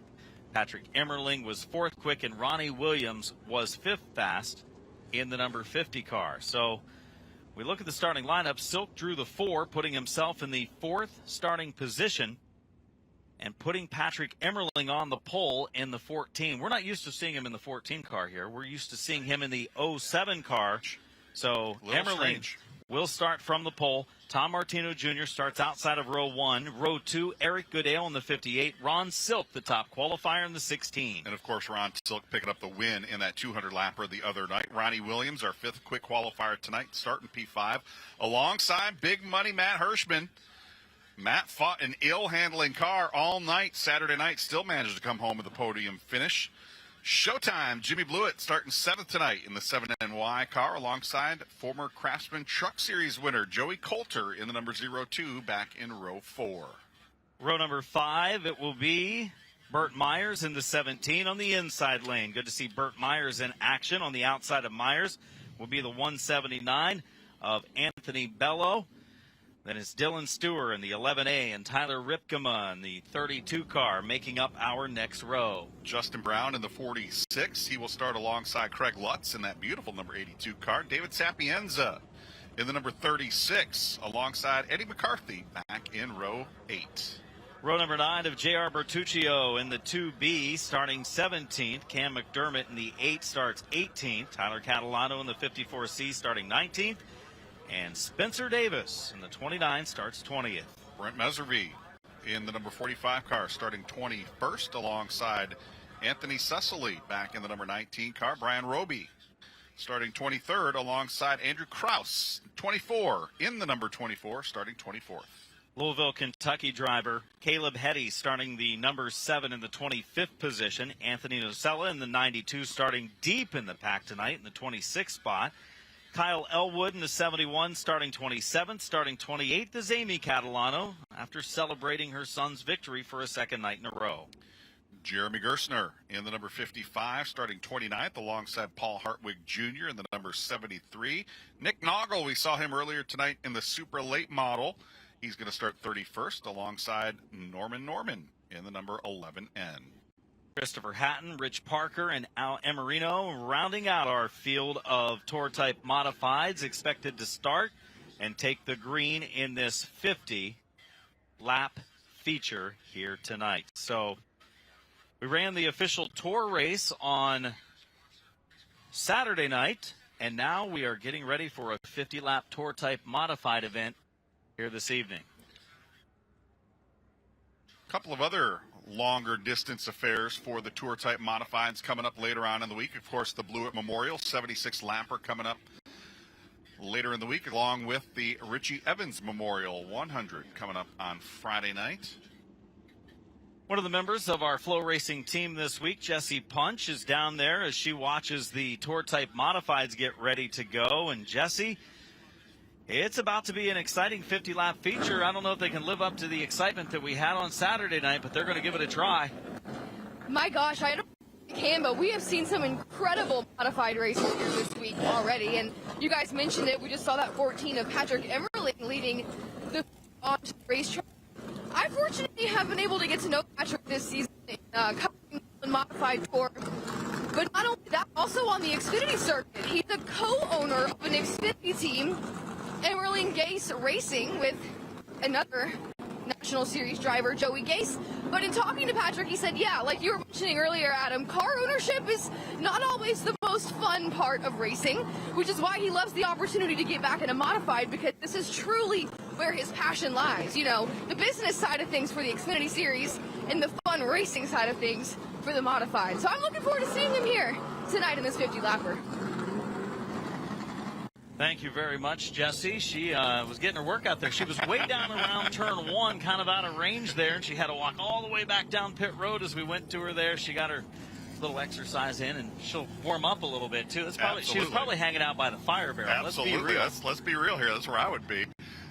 And speaking of Patrick Emmerling, he is not only a driver here tonight, and as Jessie said, a team owner in the NASCAR Xfinity Series. Natalie Decker will be driving for that team in the ARCA Menard Series race on Saturday as well over at the big track. Natalie, a former pole winner over there at Daytona International Speedway, so they should have a real good shot at having a good day over at Daytona International on Saturday. Ron Silk, the fast qualifiers, his 8th pole since 2008 here at the World Series. Silk's win on Saturday was his 15th victory at New Smyrna Speedway. He's been in a number of classes. We've seen him in SK Modifieds, the Tour-type Modifieds, the Whelen Modified Tour, and tonight it's the Tour-type Modified where he's going to be maybe the favorite, starting 4th outside of Row 2, but it's a sprint tonight at 50 laps compared to the 100 that we saw, or 200 that we saw a couple nights ago. And I think I have to go with you on that one, Adam, and really for the simple reason that we had kind of a sprint to the finish the other night, and Silk ended up in victory lane. Of course, it took 150 laps to get to that point to have that sprint, but he did. He fought off all comers in that final dash to the checkered flag and actually got past a couple of times and then went back to the lead within the final 10 laps. So I think Ronnie Silks, until someone beats him, he's the man to beat to me. The Tour-type Modifieds are trackside for a 50-lap feature event. There will be no event this week less than 50 laps for this division. They will also be in action tomorrow night, Wednesday, Thursday, and Friday. So we'll get to see this class of cars on track. It's, I would say, the fan favorite when it comes to the World Series, and after you watch Saturday night's event, you understand why. Hard to disagree with that sentiment. And, you know, you and I come from super late model territory up in the Midwest. And, hey, I still love watching super late models here. This is a perfect racetrack for that type of race car. But there is just nothing like Tour-type modifieds here at New Smyrna Speedway. With the cooler conditions and these wide tires, we'll most likely be taking some warm-up laps before the start of the race as they get ready to do just that. Most likely the pace car will be dropping low to allow the cars to get some heat in the tires before they go 50 laps. That'll give them premier conditions for their racing when they take the green here in just a few minutes. still coming our way here tonight on Flow Racing. We'll have the Pro Late models. They'll be lining up during the course of this race. Then the Florida Modifies to round out our program tonight here at the World Series. ASA Southern Super Series coming up tomorrow night. Race time 7:30. Our Tuesday evening program features 3 classes of racing, including the ASA Southern Super Series point opener, the 602 Modifieds, and the Tour Type Modifieds. Hey, fans get to see 3 great fields of race cars and maybe the 3 most exciting divisions this week tomorrow night. Right. A great ticket. If you can join us here at the racetrack, we'd love to have you. Should be a great crowd. And if not, tune us in live on Flow tomorrow night, 7:30 for all the action. And here we go, Adam. We're just not racing, but we are going to pick up the pace just enough to build some tire temperature here. Get some heat in the tires and be ready to go for 50 laps. Won't take long to get a little heat in the tires. And it's not terribly chilly. Like I mentioned, still in the low 50s. It's not hit that 40 mark in the 40-degree range quite yet. Last night felt much chillier. You see the flags at the Victory Lane area laying limp. Last night they were straight out for much of the night. Wind blowing heavily all day long. It did calm down a little bit later in the evening. Felt bad for our camera crew last night, out exposed in those elements. At least it was dry. But boy, it was chilly and breezy last evening. A much nicer night here at New Smyrna tonight as we continue to build some heat in the tires for the Tour Type mods as we get set for a 50-lap dash to the checkered. Plenty of different types of champions out there in this field from all across, including Ronnie Silk, we mentioned, former champion of World Series competition. And then the big winner on Saturday night for the NASCAR Whelen Modified Tour. Number 16 will be one to watch. Patrick Emmerling. The 14 will be the pole sitter, Tom Martino Jr., Eric Goodale, and Ronnie Silk. The top 4. Ronnie Williams just missing the invert in the 5th starting spot for the 50 car. Matt Hirschman didn't quite have the run maybe we were expecting to see him have on Saturday night. He did get up there to challenge for the lead. In fact, took it momentarily late in the race. There we have the 09 coming down pit road. Christopher Hatton maybe with some issues here early, coming to the pits.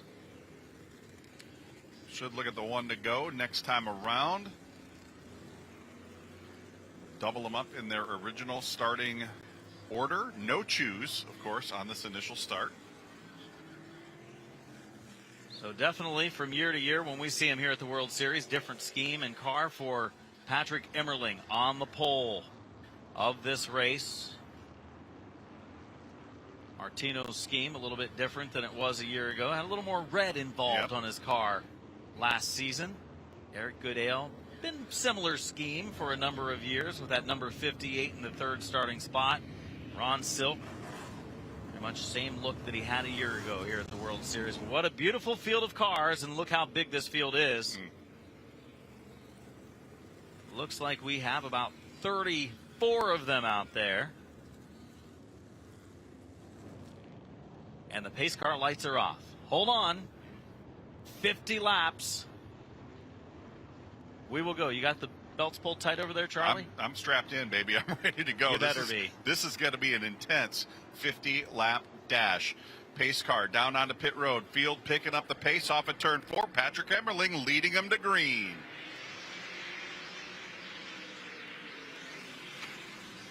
Down into 1 and 2, and look at Emmerling go way up the track and take the lane away from Martino. Into the lead as Martino tries to hold off the 58 of Goodale. Now Martino up the banking. Silk's going to go 3 wide. Look out. That puts Martino in a bad spot. Wow, stacking them up, Eric. Martino way up the racetrack right there. Eric Goodale able to turn that car way hard left. He went into the 2nd position and brought the gaggle of cars with him. Now Ronnie Silk feeling some heat from Ronnie Williams in the battle for 3rd. Silk has moved into the 3rd spot. Williams has had a fast number 50 car this week. He's running the inside lane. Here comes the Pennsylvania driver. Car up into the wall momentarily. Big pile up in turn number 1. They're still coming in. Wow, the 11 there tore up pretty badly up against the outside retaining wall. Dylan Stewart.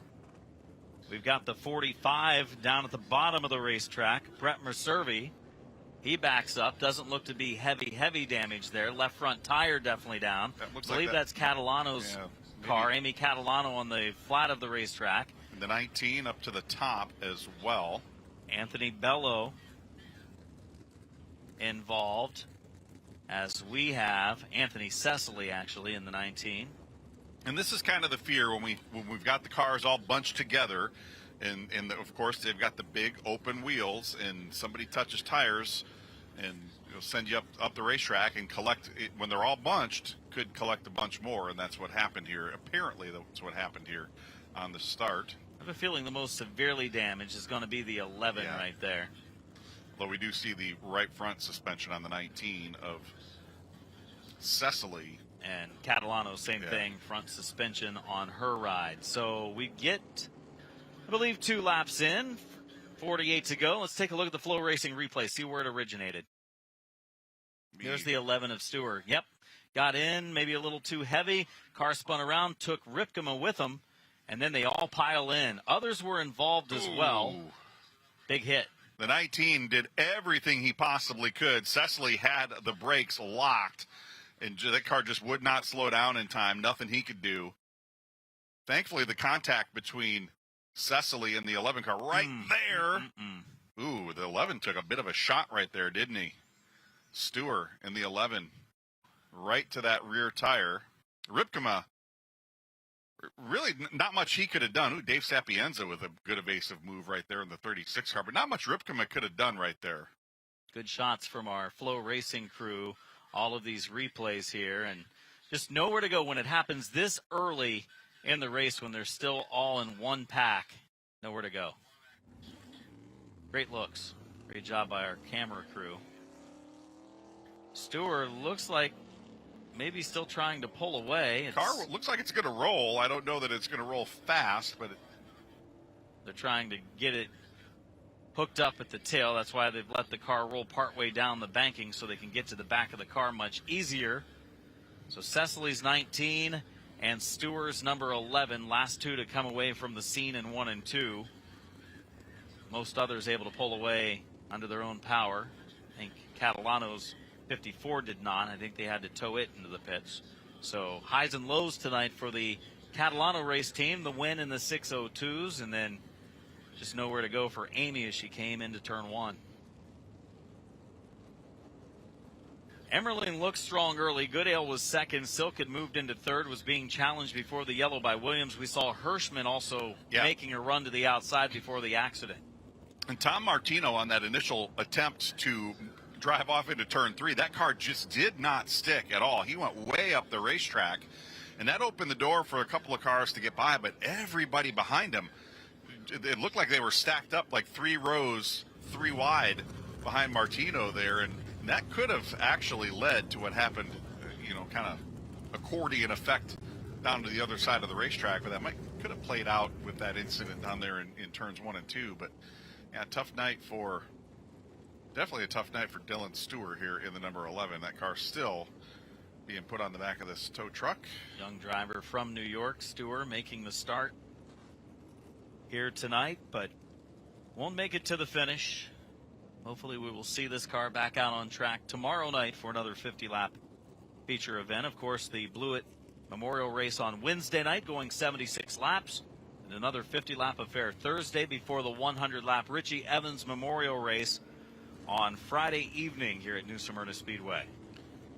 Kind of a disjointed week with the rain we had on Friday night and Saturday night, but hard to believe we're almost halfway through the World Series here in 2023, but still a lot of great racing yet to come. Tomorrow is the mid-mark. Halfway through tomorrow is the halfway point. There goes Stewart's number 11, the 20-year-old driver. Got in, and when he got in a little too hot, locked up the tires a little bit and also bumped tires at the same time with the 32 of Ripkema, which was on the outside lane, and just didn't give him a chance to race it up the banking and chase it. It spun it around and backed it into the wall hard. Long night for that crew ahead to bang the damage. It doesn't look like, the good thing about it, though, doesn't look like there's a lot of damage to the running gear of that race car. The tires all seem to be pointed in relatively He took a big straight. hit to that. What But was it? He definitely did. That right rear. rear right there. So they probably will have to do a little work on that rear end housing. But the front suspension looks to be A-OK.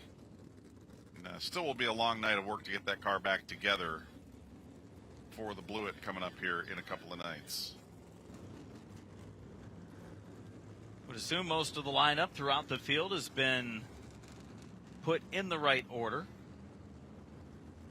And hopefully we will see the double file here in just a moment, giving these drivers a first chance to choose at the arrow on the front stretch. You know, you choose high or low, just as all the other divisions are this week. Absolutely. And you talked about the new look for Patrick Emmerling, and he's gone away from that familiar number 07. Which he had on Saturday night. He did.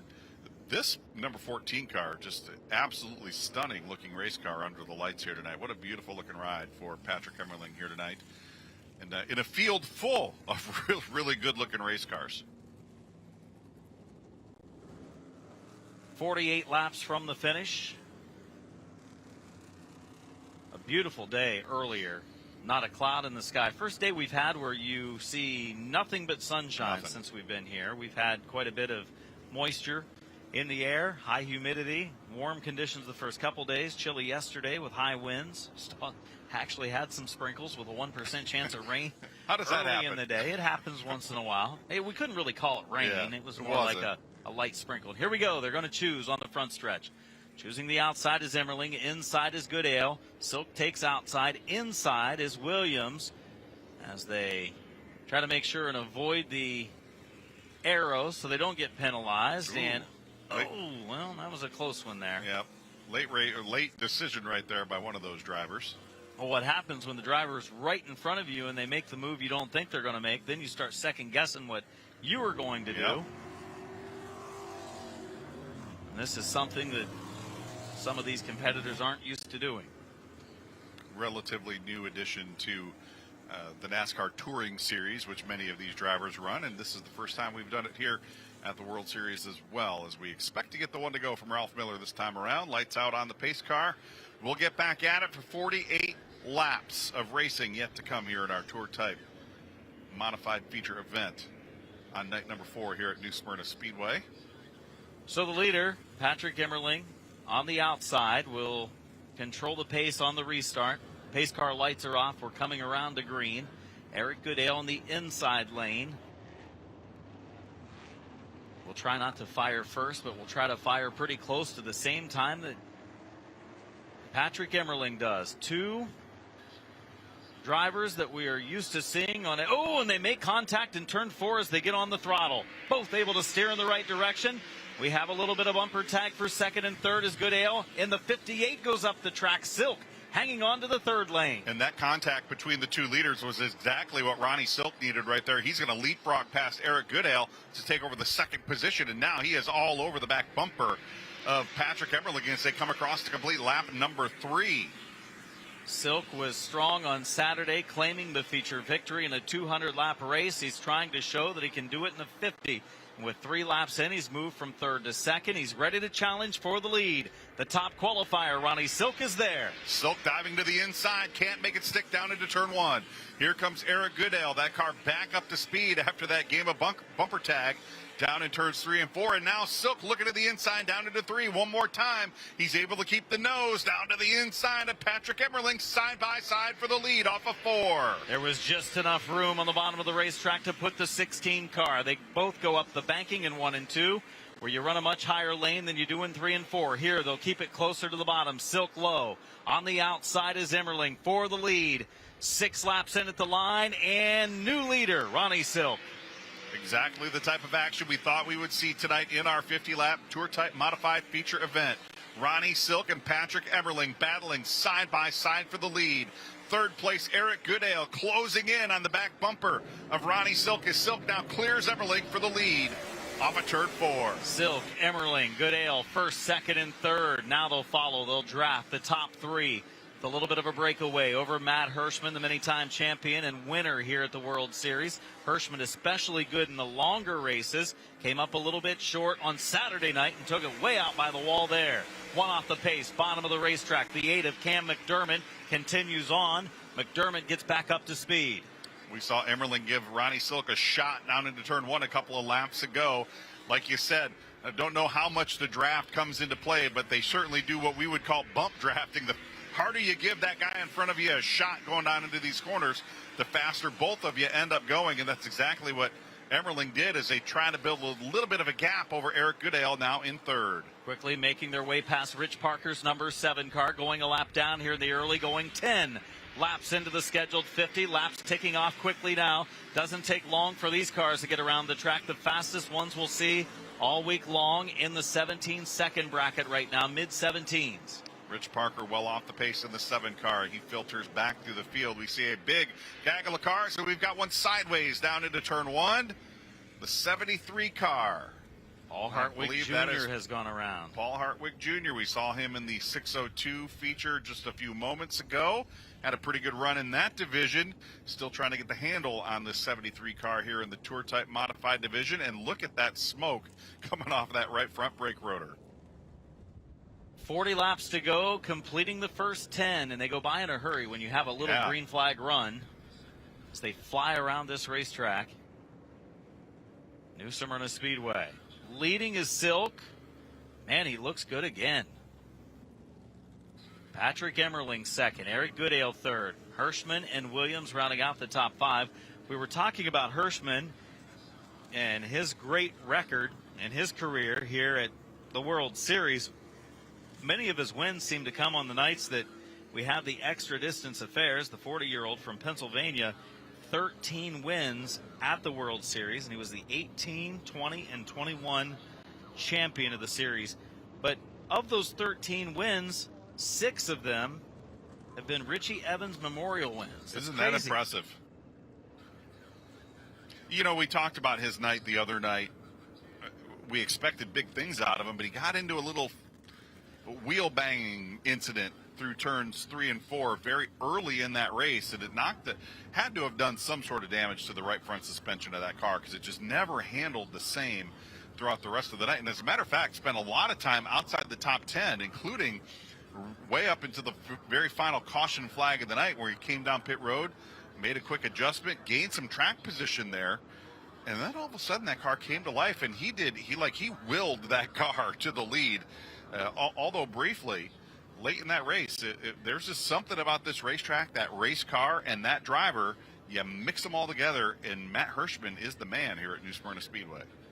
Pro late model 35 lapper will be next. The Florida Modified still yet to run as well, but we've got 40 laps left in the Tour Type Modified feature event to determine a winner, and its top qualifier. Ron Silk leading the way over Patrick Emmerling. Emmerling's fast. Car looks good, but not quite as good as the race leader at this point, Ron Silk. We'll see how it goes over the next 40 laps. Going to come to the 2 to go and the choose this time. I think we'll see Ronnie Silk back up to the top side of the racetrack for this restart. My guess. Probably be a good assessment as they come to the arrow just past the line. Inside goes Emmerling, outside goes Goodale, inside goes Hirschman. Williams takes the outside. Coulter, Joey Coulter had a good qualifying run earlier in the 0-2. Goes to the inside. Making the transition from the Cup style cars, the ARCA cars, trucks, Xfinity cars, to these modifieds. It's taken him a little bit to get the feel, but Joey Coulter, a very talented driver, and it's I think he's starting to find the feel that he's looking for in this race car, and he's got a shot at leapfrogging up into the top 5 on this restart. The 1 to go. This time, 40 laps to go. The anticipation builds for the restart. These cars with the extra wide tires all the way around, able to go even higher up the banking in 1 and 2 than the other divisions. We see most divisions run about a lane and a half, a preferred groove down in 1 and 2. They run the bottom of 3 and 4. These cars run about 3 lanes off the bottom at times, and they can do it with all this rubber. ready for the restart. In turn 4, 10 laps down, 40 laps to go for Ron Silk. On the outside, the leader, Patrick Emmerling, inside, and Emmerling goes. Ooh. Then he checks up. This could get ugly. Ooh. Good job by everyone behind so far. Hopefully that continues to be the case. Those are scary moments, and eventually it will take the Nina Martino around. And that's a direct result of that little gamesmanship we saw through 3 and 4 right there. Field just stacked up coming off of 4, and they never got off of one another. And Martino coming up on the short end of the stick down there in turn 1. He'll drop to the tail of the field. So the field's supposed to start picking up the pace a little bit over in turn 3. There, Emmerling did start to pick up the pace a little bit. Silk chose not to. Then Silk laid back. When they got to turn 4 to the box, then Emmerling's worried he's going to get penalized for jumping the start, so he checks up. That's what's scary, because then everyone behind them has to avoid it. They did a great job. The only thing it did was push Martino down to the inside lane on a 3-wide deal. Then he got down on the flat, I think, down in turn 1 and had nowhere to go and spins the number 9 car out. And it looks like we're just going to keep everybody right where they were. Except for Martino. Except for Martino, who will drop to the tail. And just do this all over again. So a bad break there for Martino. He had a good starting spot in this race, outside of row 1, but faded back a little bit. Put in, I think it was, about 9th there, I think, on the restart. Yeah, been a couple of tough breaks for Martino tonight. He got washed up down in 3 and 4 on the opening lap, and then kind of victimized here by something kind of out, not totally in his control anyhow down there in turn 1.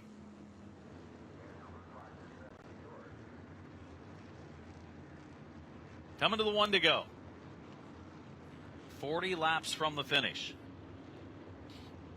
I'm sure they've talked to both team spotters on our front row, trying to get them on the same page. They were playing with fire right there with the cars behind them. That's what you worry about. Showtime. Jimmy Blewett down on pit road. 7NY. I think he may have been part of that game of bumper tag down there over in turns 3 and 4 coming to that last green flag. So we'll remove him from the equation. That was the other 7 car, the 7NC of Caleb Hetty. There we go. Team cars, they've got plenty of them. They do. They're counting the 602s they and all the look Torset the same modifieds, too. absolutely. 40 laps to go from the finish. Here comes Ron Silk to the green. Much better start up front. Let's see what happens down here in the 1. Ronnie Silk on the jump. He's going to jump into the lead, and there's more bumper tag, Adam. Yeah, the 14 of Emmerling went a little higher than Goodale thought he would go. They got the right rear of Emmerling's tire locked up with the left front of Goodale, and it was nearly a heavy crash in turn 1. Fortunately, it's not. It's to the outside lane now, the 60 of Hirschman. Hirschman drops back in line, a little bit of contact with Emmerling. You can kind of see the frustration there from Eric Goodale through turns 3 and 4. Last time around, he gave a shot to the car directly in front of him. Kind of ended up on the short end of the stick right there as we now start to file out single file Matt Hirschman and Joey Coulter. Both of those drivers making some great moves on that restart, both picking up at least 1, if not 2 positions. Miami Springs, Florida driver Joey Coulter running strong in the 0-2, up to the 4th position, his highest running spot in this race so far. He started in the 8th position. We watched the battle side by side. Bertuccio on the inside lane, back of the field. Kraus looking to the high side. He runs out of room. Knocks the right front off of that car as he and Bertuccio got together. Lets the field go by, and it brings out our next yellow flag. With 14 laps in, Kraus just ran out of room, and the right rear of Bertuccio, the left front of Kraus's car coming together, middle of the straightaway. We expect to see camber on these race cars, Adam. Not quite that much camber. And again, I think that's going to be broken ball joint and other suspension componentry. Tough break for Andrew Kraus. He had a big-time crash here last year, and I believe actually wrote one of his cars off here last year, slamming into the inside wall on the front straightaway here. And this one, just nothing he could do. Just wrong place, wrong time, as Bertuccio drifted up the racetrack and popped him into the outside wall, and actually really did a nice job not making that any worse than it could have been. Let's take a look at what happened going down the backstretch here. Left side of the screen, Bertuccio inside in the 2-car, Kraus outside in the 24, and they just touch a little bit. There was a little room to the outside of Kraus's car, so it wasn't quite like Bertuccio took him all the way to the wall, but there was kind of a battle for real estate about a lane off the wall, and the two got together. Incidental deal. It wasn't. Yeah. I don't think anything was vicious there, and it's just a bad break for Kraus. And it's right at that part of the racetrack between the exit of turn 2 and the crossover gate is kind of where those two lanes of traffic, no matter which lane you're in, those two lanes of traffic kind of merge together, and I think they just ran out of room, and Andrew Kraus coming up the short end of the stick on that one. 37 laps to go. There you see the damage to the right front of Kraus's car. Most likely we'll see him back in action tomorrow night. Unfortunate tonight, not making it to the finish in this beautiful car. And they will choose at the line here, 2 laps until we restart. Silk again to the outside. Emmerling again low. This time it's Hirschman getting a chance to go to the money spot. Coulter takes the 3rd spot. And Williams goes to the outside of row 3. Oh. Could be a tough break right there. 13 laps have been completed watching the Tour Type Modifieds on their first night of the World Series, other than the NASCAR Whelen Modified Tour event, their first unsanctioned race of the week. Coming to the 1 to go.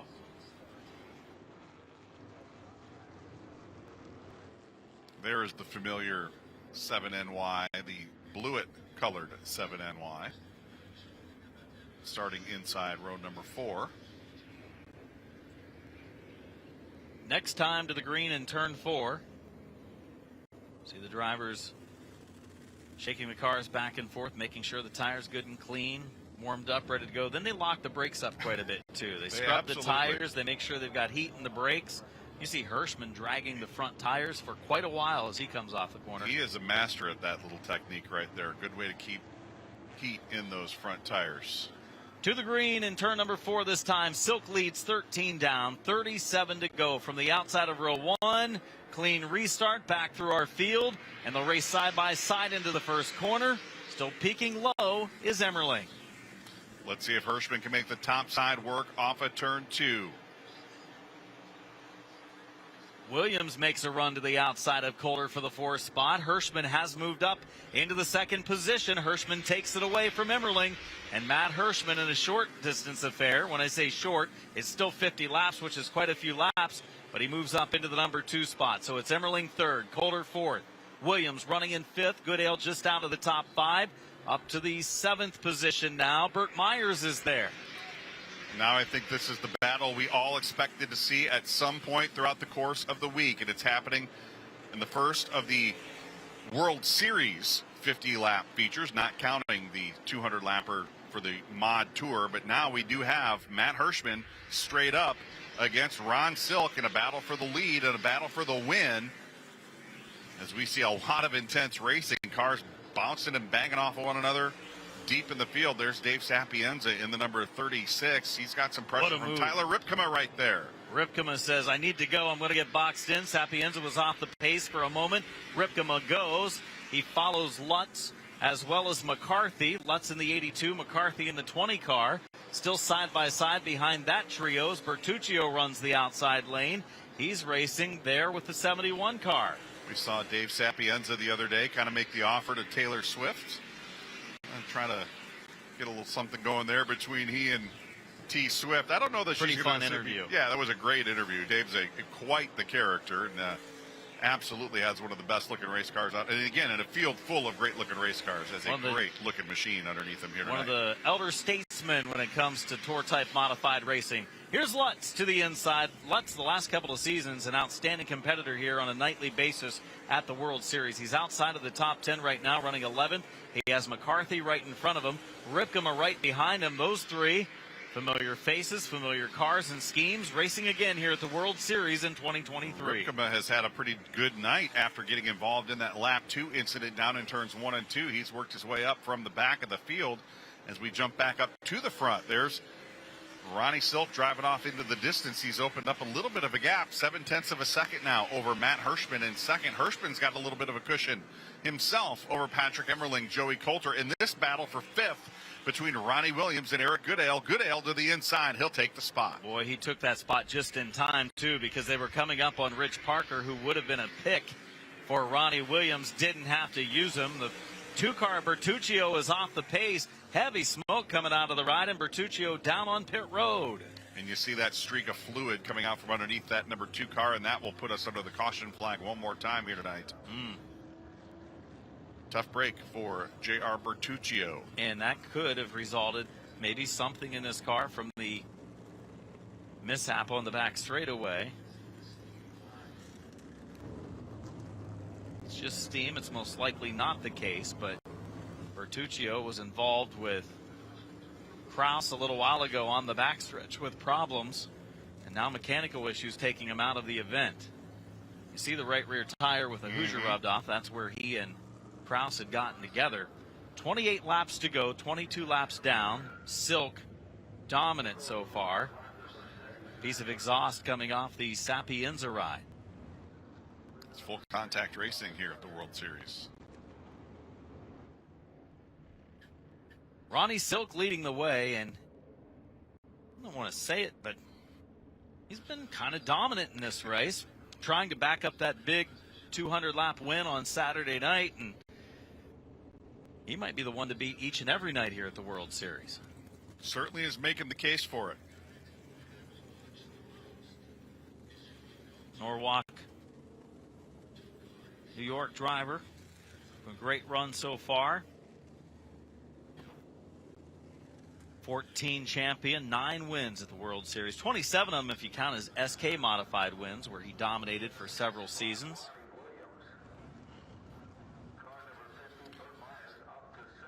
So it's going to be a couple of laps as we work through this speedy dry. Let's keep an eye on the Sapienza car. That's the white, black, and pink car. Keep an eye on that one off of turn 4 and see if we can see. Ah, there it is. The exhaust pipe on the left side falling off of that automobile and flying on down the thing. It did end up out of the groove, which is why we stayed green, but that could be kind of a shock when you see that coming at you at 100 miles an hour down the straightaways here at a very fast New Smyrna Speedway. And we're going to stop the cars, Adam, as we do work that speedy dry in the groove over there in turns 3 and 4. The cars are stopped as they work the track to clean up the liquid put down by the 2 of Bertuccio. We have completed 22 of our scheduled 50. We'll be back with more of this tour type modified feature after this on Flow Racing.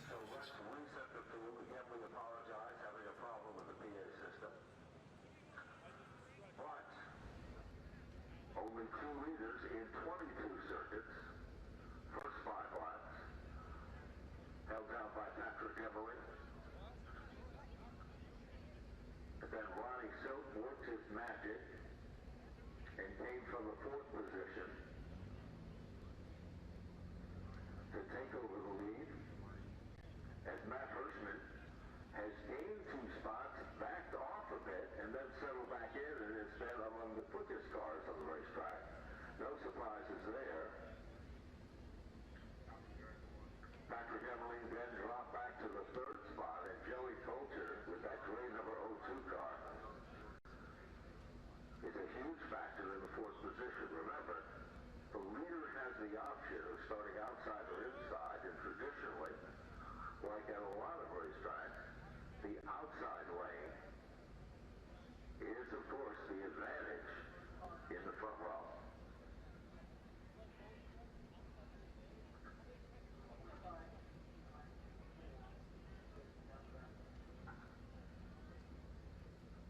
So again, 28 circuits complete.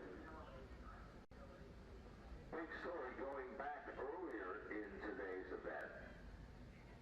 Ronnie Silk turned the time of 17.463. In time trials, Eric Goodale 17.554. Tom Martino Jr. 17.574. And Patrick Emmerling was 4th fastest. There was a redraw and an invert. Caution comes out from Ralph on the starting stand.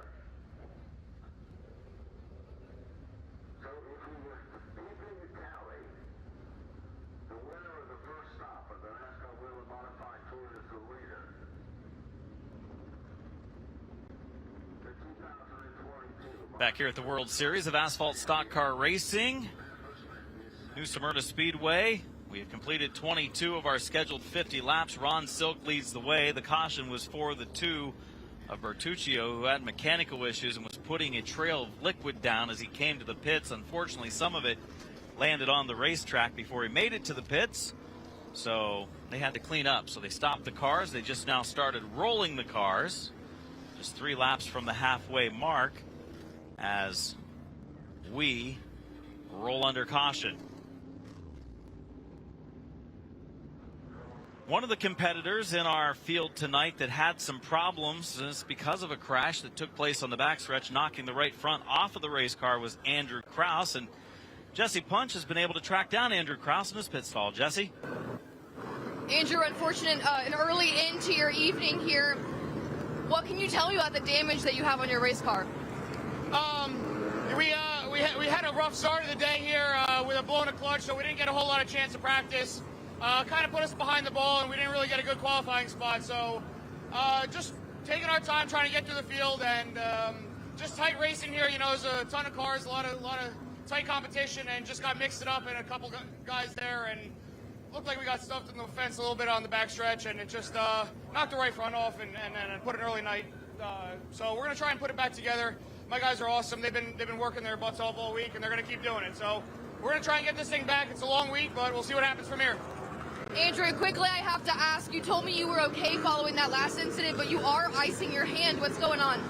Yeah, that was a little bit of some residuals from Saturday. You know, we had a good car again, but got collected in an unfortunate mess right at the end, and just, you know, hard racing. So we're a little bit behind the 8 ball to start the week, but, you know, nothing we can't bounce back from.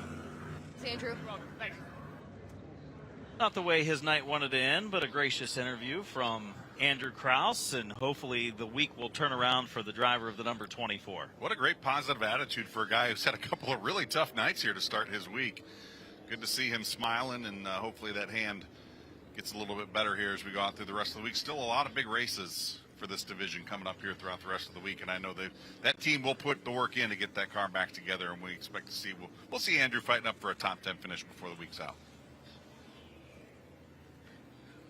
28 laps from the finish. Track conditions coming around. Hopefully just a lap or two away from doubling the field back up, because we want to see more racing. Let's do it. I don't know that anyone has anything for Ronnie Silk, but if anyone could, it might be that guy in second place right there, Matt Hirschman. Looks like the car is fine-tuned a little bit better from what we saw on Saturday night, which he had to start a little deeper in the pack on Saturday because they went from last year's owner standings instead of this year's qualifying, because they came up 5 cars short of completing qualifying before the rainfall hit.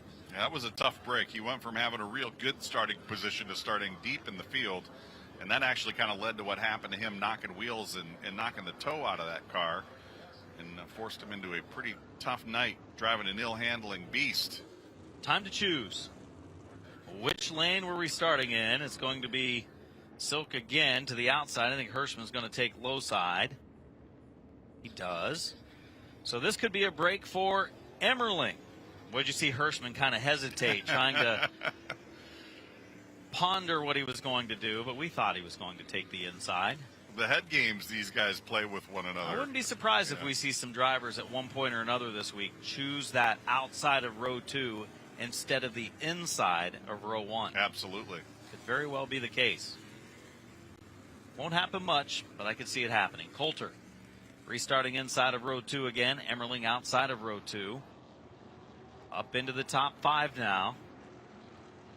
17 of Burt Myers. Doesn't make many appearances during the World Series, but good to see him here in the 17 this year. And when you talk about modified drivers, it's hard to... He may not participate again, may not be a regular participant here, may not be a regular participant in the Whalen Modified Tour, but there isn't anybody who is more of a hard-nosed racer than Bowman Gray Stadium regular Burt Myers. 10-time Bowman Gray Stadium champion. Only 11 starts leading into this night at the World Series. So we've only seen him a couple years. Yeah, it's been a couple years since we've seen Burt Myers down here. We get to see him up in the top 5. He had some issues earlier in the day with the rear end on that automobile, but team getting it put back together as we pick up the pace down in 3 and 4. We'll see what happens on the break. Hirschman and Ronnie Silk leading them back to green. Back underway. It's a good restart for both on the front row, including the 60 of Hirschman. He might clear Silk in 1 and 2 and take the lead. He does. So Silk's going to have to fight back. Hirschman out front for the second time this week. He did it on Saturday night for what seemed to be about a blink, and then he got overtaken again. Fell back a couple of spots, but Hirschman leads lap number 23. Oh, Ronnie Silk's car is equally compared to the 60 car up front. Matt Hirschman getting all kinds of pressure from Ron Silk on the back bumper there as the field now strings out single file throughout the top 7 or 8 cars. First battle on the racetrack is going to be Anthony Bello to the inside of Showtime, Jimmy Blewett. Blewett holding off the 179 of Bello. Here comes Ripkema to the outside as well. McCarthy follows. There's Lutzen behind, side by side now. On the inside lane is Bello racing with Ripkema. That is for the 9th position as they cross the line. Got to have a lot of trust with your fellow competitors to be inches away from those big open wheels. The slightest touch could lead to disaster, and we just see these drivers leaning on one another so closely through the center of these corners and off the corners time after time as the field now stringing out single file to the top 10 or 12 cars. Past the halfway mark now, 26 down, 24 to go. Left side of the screen was Blewett. We look back a little further. There's the 20 car of McCarthy. McCarthy running just outside of the top 10 and 11, trying to hold off Lutz and Catalano. It's Tyler Catalano in the 54C, brother of the winner of our 602 modified event. And then we've got some action here. Martino trying to come back through the field after a spin on one of the restarts inside of Sapienza. Sapienza runs 15th, Martino 16th. Elwood in the 71 was running 17th. As they race in tight quarters on the front stretch. Anthony Nasello just took a hard left as we see a battle for the lead now. Ronnie Silk to the inside. Side by side. Silk to the inside. Hirschman to the outside. And did you see Silk power slide that car off of turn 4 to keep off of Matt Hirschman? Might have made slight contact, but they were going to run out of room if that slide didn't occur. It's going to be 20 laps to go for Hirschman and Silk. Silk's a little bit faster. Boy, they're right up against the wall. They use up all of the real estate, but they've turned as many laps as just about anyone in this field when it comes to the last 15 to 20 years. Hirschman and Silk pulling away from Emmerling, Coulter, and Goodale. Well, we talked about the trust that you have to have in your fellow competitors. Talk about the respect that these two have for one another right there. Ronnie Silk could have let that car drift up and bounce off of Matt Hirschman. Didn't take that opportunity. Wants to beat him fair and square on the racetrack, and right now he is inches off the back bumper bar of that car through 3 and 4. Ronnie Silk with a good fast race car just needs to cool those tires off and now making another run at it as he closes in 1. Silk, strong run through 1 and 2 down the back stretch. Pretty equal power. All of a sudden, Silk off the pace. Down to the bottom of the racetrack in 3 and 4. Now seems to get back up to speed. For some reason, he slowed way down in turn number 3, heading into the corner. Thought that he lost power, but everything looks to be okay. Maybe skipping it off the wall for a moment, but everything seems to be okay. I thought he was going to hit the apron and come to the pits right there. He was so far off the pace. But right now, he is back on the hammer. Let's see if he can reel in Matt Hirschman back up at the front. We do see a little bit of white paint on that right rear tire. We're going to have to keep a close eye on that as these laps tick off. That could be something to keep an eye on and could lead to some issues for Ronnie Silk in the 16. The difference 1.1 last time by, this time 1.3. So Matt Hirschman pulling away a little bit now. There's Blewett all over the back end of the 50 car of Ronnie Williams. Williams in the 7th spot, Blewett in 8th. We saw a lot of aggressiveness on Saturday night in the Tour modified race from Blewett. He picks up a spot here cleanly down in 3 and 4, tries to bring another along with him as Tyler Ripkema peeks to the inside. There's Silk off the pace. We saw that big puff of smoke down into 1. Ronnie Silk with some tire issues going to set him off the pace and down to the inside of the track in turns 3 and 4. Fortunes can change so quickly. Goes from leading, then to second, then from challenging for the lead to all of a sudden heading to the pits. Looked like he could have started his week 2 for 2, and now he's in the pits, retiring potentially from the event. There's Bello in the 179. Oh! Ripkema gets some contact to the left rear as Bello races for the 7th spot. And Tyler Ripkema has been on a mission after dropping to the tail of the field. He has just knifed his way up through the field, currently in the 7th position. But he got a big old shot from the rear end, into the rear end from Bello there in the 179. Now they're back to single file. We've got 3 two-car battles going on right there. That is the 32 of Ripkema and the 179 of Bello, 7th and 8th and 9th and 10th and 11th and 12th were all nose to tail. As we look back to 2nd and 3rd, Emmerling and Goodale there. 10 to go. 10 to go now as we've got one car to the top side there. Rich Parker going another lap down, slow at the top of the racetrack, a scary spot to be with cars at full speed coming up on him. That's the leader, Matt Hirschman. Hirschman now ahead of Patrick Emmerling and Eric Goodale. Those 2 cars battling for 2nd. But Hirschman setting sail as we've got a car sideways over in turn 2. It's Hatton around. In the 09, Christopher Hatton was running in the 23rd position, 1 lap down, and that car has now spun 9 laps to go. Beautiful race car, but pulling away from the scene. So this is going to tighten that gap at the front. Over a 1-second lead, Charlie, for Matt Hirschman over Patrick Emmerling. Out the window. Gone. Emmerling's been feeling some heat there from Eric Goodale since we went back green flag racing. And there is Ron Silk down on pit road going over what happened.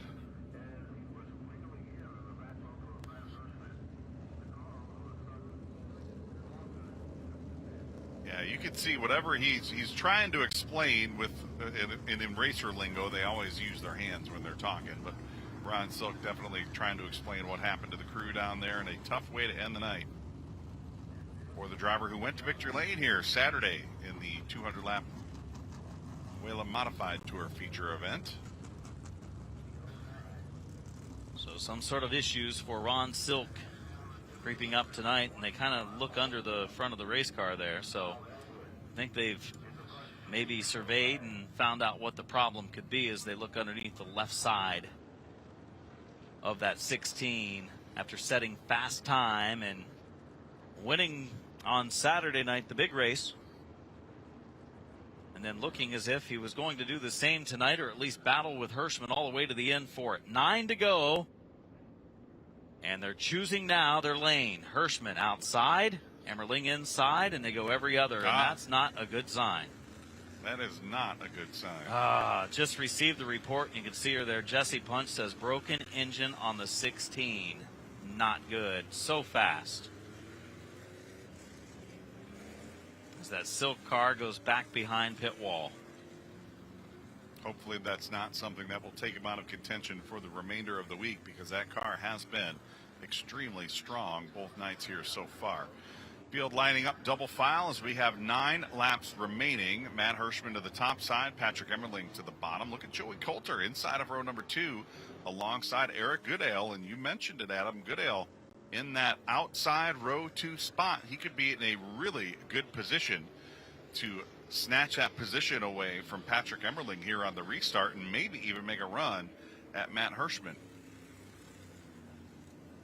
Eric Goodale was second quick in qualifying. Silk was the quickest qualifier. Field is doubled up. The new Smyrna Speedway pace car will pull away and drop to the pits. We have 9 to go. We'll see if anyone has anything for Hirschman. He's got a pretty stout car tonight. If anyone does, it could be Goodale there in the outside of row 2. Back to green with 9 laps from the finish. Hirschman with a good start. He's going to get the power down. Emmerling trying to keep alongside. Ooh, we see some contact down there between Coulter and Goodale, and Burt Myers getting some contact. Nice job by Nocella in the 92 to avoid what could have been a crazy crash on the back, and the yellow flag does wave. Burt Myers went from the top of the track down to the bottom, clipped the right rear of Nocella's car. Somehow he slowed it down enough to just get minimal damage to the right front. That could have been a lot worse than it ended up being. Kind of a very similar situation to what we saw in our 602 modified feature event yesterday. And everybody doing a very nice job to keep those cars pointed in the right direction. And it looks like Anthony Nacella going to be the only driver to kind of come up with some damage. Let's take a look what happened here on our Flow Racing replay. So there's Myers. He gets up into the right rear of Coulter. It broke the car, the left front suspension. That's why his car came back down the track, and he hit the 92. It either broke it or he just had too much wheel in it after the contact, because he kept going then in the right direction, but kind of a racing deal when he got in the right rear. And look at the contact between Coulter and Goodale right there, and that's what's going to kind of set this up. Everybody checked up, and then Burt Myers, you see he has got all kinds of wheel in that car, and it just went up the racetrack and inevitably had to come right back down, but Nocella was there, and Nocella's going to bounce her off. Could have been a much bigger hit, but still enough damage done to that 92 car to shorten his night. Wow. If nothing broke on the 17, I'd be shocked, but he's still riding around under yellow. Thought maybe that left front. But he just had a lot of wheel in it to keep it off the wall, and it brought it so quickly down the banking then before it could straighten it out right into other traffic, which was the 92 car of Anthony Nocella. So we've had our share of cautions during this 50-lap feature tonight, 9 laps from the finish. You see the Pro Late models lining up on pit road. They'll go next in a 35-lap feature. I was going to say, still 2 features yet to come. Somebody better tell Gavin Bushell to turn left a little bit. That last piece of wall on pit road is kind of in his way. Well, Hirschman would like this one just to go to the finish at this point. 17 of Myers actually dropping to the back now of the field. There's Nocella on the hook down on pit road.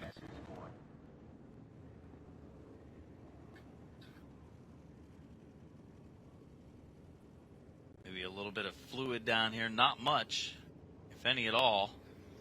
The track crew takes a look.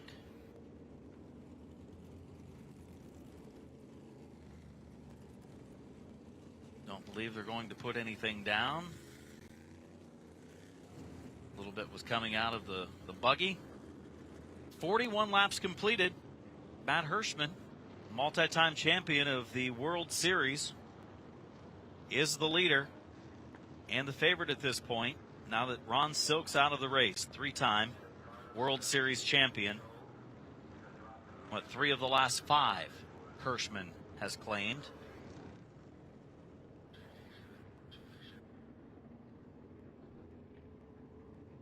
Understand that Burt Myers has been directed by the officials to drop to the tail of the field as he was part of that incident, part of the cause of the caution. So Burt Myers will have to drop to the tail of the field for the restart.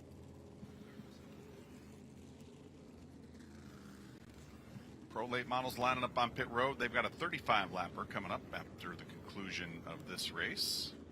And Florida Mods with their 25, small field of those. The Pro Lates last night put on a great show, really turning things around from the previous night in which they had a little bit of a rough event, kind of like the one we're seeing right now, but the Pro Lates made up for it last night with an outstanding 35-lap feature. 2 to go and choose. Hirschman back to the outside. We've seen the top 4 do the same thing the last few times. There's Blewett in the picture now. We'll restart outside of row 3. They're catching on to this choose thing here. All divisions seem to be getting it down. It's a new rule instituted for the World Series. And we've seen some strategy used. We've seen some drivers be able to move back up through the field. 0-9 to the tail of the field for running over the choose cone there. And look at this. Look who has crested into the top 5 there.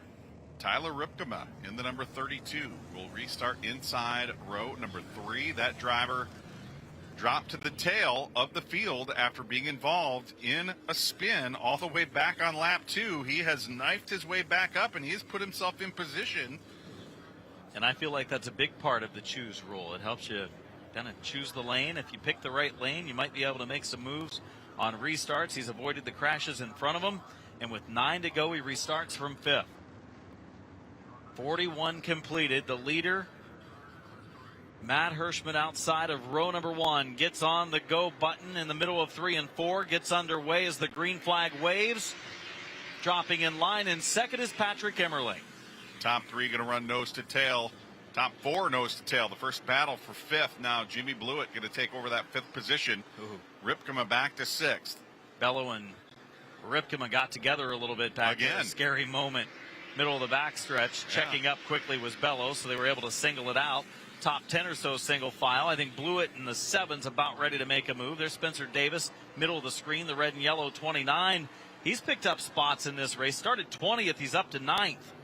Spencer Davis getting the feel of these modified cars as well. Another driver with a lot of experience in the Camping World Truck Series. I remember Spencer Davis one year. He was, I believe, 14 years of age, racing in 3 different divisions. He was driving Pro Lates, Super Lates, and Tour Type Modifieds, all during the World Series. You talk about a busy young man way back when. Single file across the stripe, 6 laps remaining. It was 10 years ago when he was 14 years old. How about that?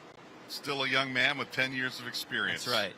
5 laps to go for Matt Hirschman as he pulls away at the front of the field. Emmerling, Goodale, Calder, and Blewett rounding out the top 5. There's the gap between first and second. Hirschman drives off the side of the screen to the left. There is now Patrick Emmerling, and the gap between he and third place Eric Goodale. Hirschman off the corner, 4 to go this time around. Matt Hirschman needs this race to stay green. Doesn't want to mess around with restarts at this point. Most likely would be strong enough to hold him off anyway, but we've seen restarts go awry. 4 to go. Turns to 3 to go at the line there as Matt Hirschman, and there it is. 1 around. Catalano spins in turn number 4. Yellow is out. Tough race for the Catalano team after winning the 602s for a second night in a row. 4 laps officially to go. Matt Hirschman will have to deal with another restart. Last time picked it up before the starting box a little bit down in 3 and 4. I wasn't the only one to notice that. He wasn't going to wait. No. Hirschman having a strong event. It was going to come down to between him and the 16 of Ron Silk. Silk losing a power plant in his number 16 car tonight. Go back to the drawing board for that team. Matt Hirschman, though, in the 60, has had the field more than covered since then. We've had plenty of yellows, and that time he had nearly a second lead built up already. And just a few green flag laps on that run. 2 to go and choose right here quickly. And we've talked about, particularly earlier tonight, with Casey Roderick being in the class of the field, if not 4. Well, I think we can put Patrick Emmerling in that class. That car has been very, very competitive, very solid performance by Patrick in that number 14 car. It just wasn't quite capable of maybe running up there with Ronnie Silk and Matt Hirschman. But Patrick Emmerling with a great car, he's going to have himself a very solid week if that car stays under him the way that that car has been tonight. Now here's a chance for Blewett to pick up maybe another spot or so. Blewett was running in 5th. He chooses the outside lane of row 3. So he's hoping the first 2 rows in the outside go, and they're both fast cars with Hirschman and Goodale.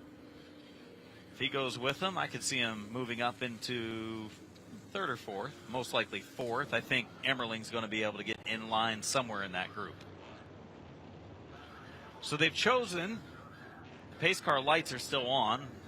Somebody will tell them eventually. It pulls away from the field. We are coming to green. This time off of turn number 4, 4 laps from the finish. Green is back out at New Smyrna. Good restart there, side by side over in the box. And Hirschman leads into turn 1. Hirschman with a terrific jump in the 60. He's going to jump out in front. Emmerling taking over the second position. The battle on for third between Eric Goodale and Joey Coulter. Coulter to the inside in the 0-2 car. Fantastic performance from Joey Coulter as he's trying to take third from Eric Goodale, as we see a battle for 5th and 6th as well. Tyler Ripkema to the inside of Jimmy Blewett. 2 and 3 wide back in the field there momentarily. Good battle up inside our top 5. Leading the way with 2 to go as Matt Hirschman battle for 3rd, 4th, 5th, and 6th. Contact between Coulter and the 58 of Goodale. Here comes Ripkema with a great rally in this race. He'd love to finish in the top 5. Goodale saw it on the wheel through turns 1 and 2 that time around. Wow. Ripkema going to carry him up the racetrack. Here comes Jimmy Blewett. Great racing for 5th. Sideways was Ripkema. He's got a little contact coming from Goodale. He didn't like how he took him up the track. He's not done yet. Blewett is there. We're coming to the checkered flag. Matt what a Hirschman, race back in the field, though. Hirschman off of 4. Hirschman brings him to the line off of the 4th corner and claims the victory convincingly tonight after taking the lead from Silk, Emmerling, Coulter, Ripkema, Goodale. Man, that was crazy over the last couple of laps. It's like there's so much action going on, we didn't even see the white flag waving. I was like, pull the white flag back. Let's let them go a few more laps. Absolutely. There's 2 drivers maybe not happy with one another. Goodale, and I had Ripkema drive in and take him up the track quite a bit. Goodale ended up finishing in 5th. Ripkema took 4th, but what a run back through the field for Tyler Ripkema after a spin early in the race when he was taken around. Ripkema, the New York driver, has claimed to win at the World Series. Tonight, a top 4 finish is almost like a win after having to go to the back. That was one of those situations where, what do you watch? Do you watch the battle between the 2 drivers who are banging off of one another? Do you put your camera, do you put your eyes on the winner coming off of turn 4? Everything happened in there the final couple of laps of that one. Hirschman probably won't be overly elated after this win. He doesn't show a whole lot of emotion one way or another, but I think he'll be pretty happy with this victory, as this car was top-notch tonight. He and Ronnie Silk in that good battle, he was able to pass him before Silk ended up having mechanical issues, as we send it down to victory lane in Jesse Punch. Matt Hirschman doing what Matt Hirschman does best, finding victory lane in a modified. And tonight it's here during the World Series of Asphalt at New Smyrna Speedway. You guys said it, he's not a very emotional person, doesn't tend to show a lot of excitement, but I'm looking forward to chatting with this driver.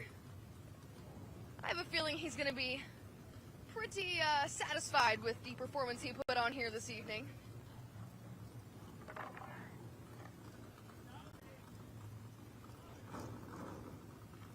Steering wheel is off. Still haven't seen quite the same smiles that we've seen from some of these younger, let's say less experienced drivers, but that is a pro right there in the driver's seat, ladies and gentlemen. Matt Hirschman, your winner here in the Tour Type Modifieds tonight.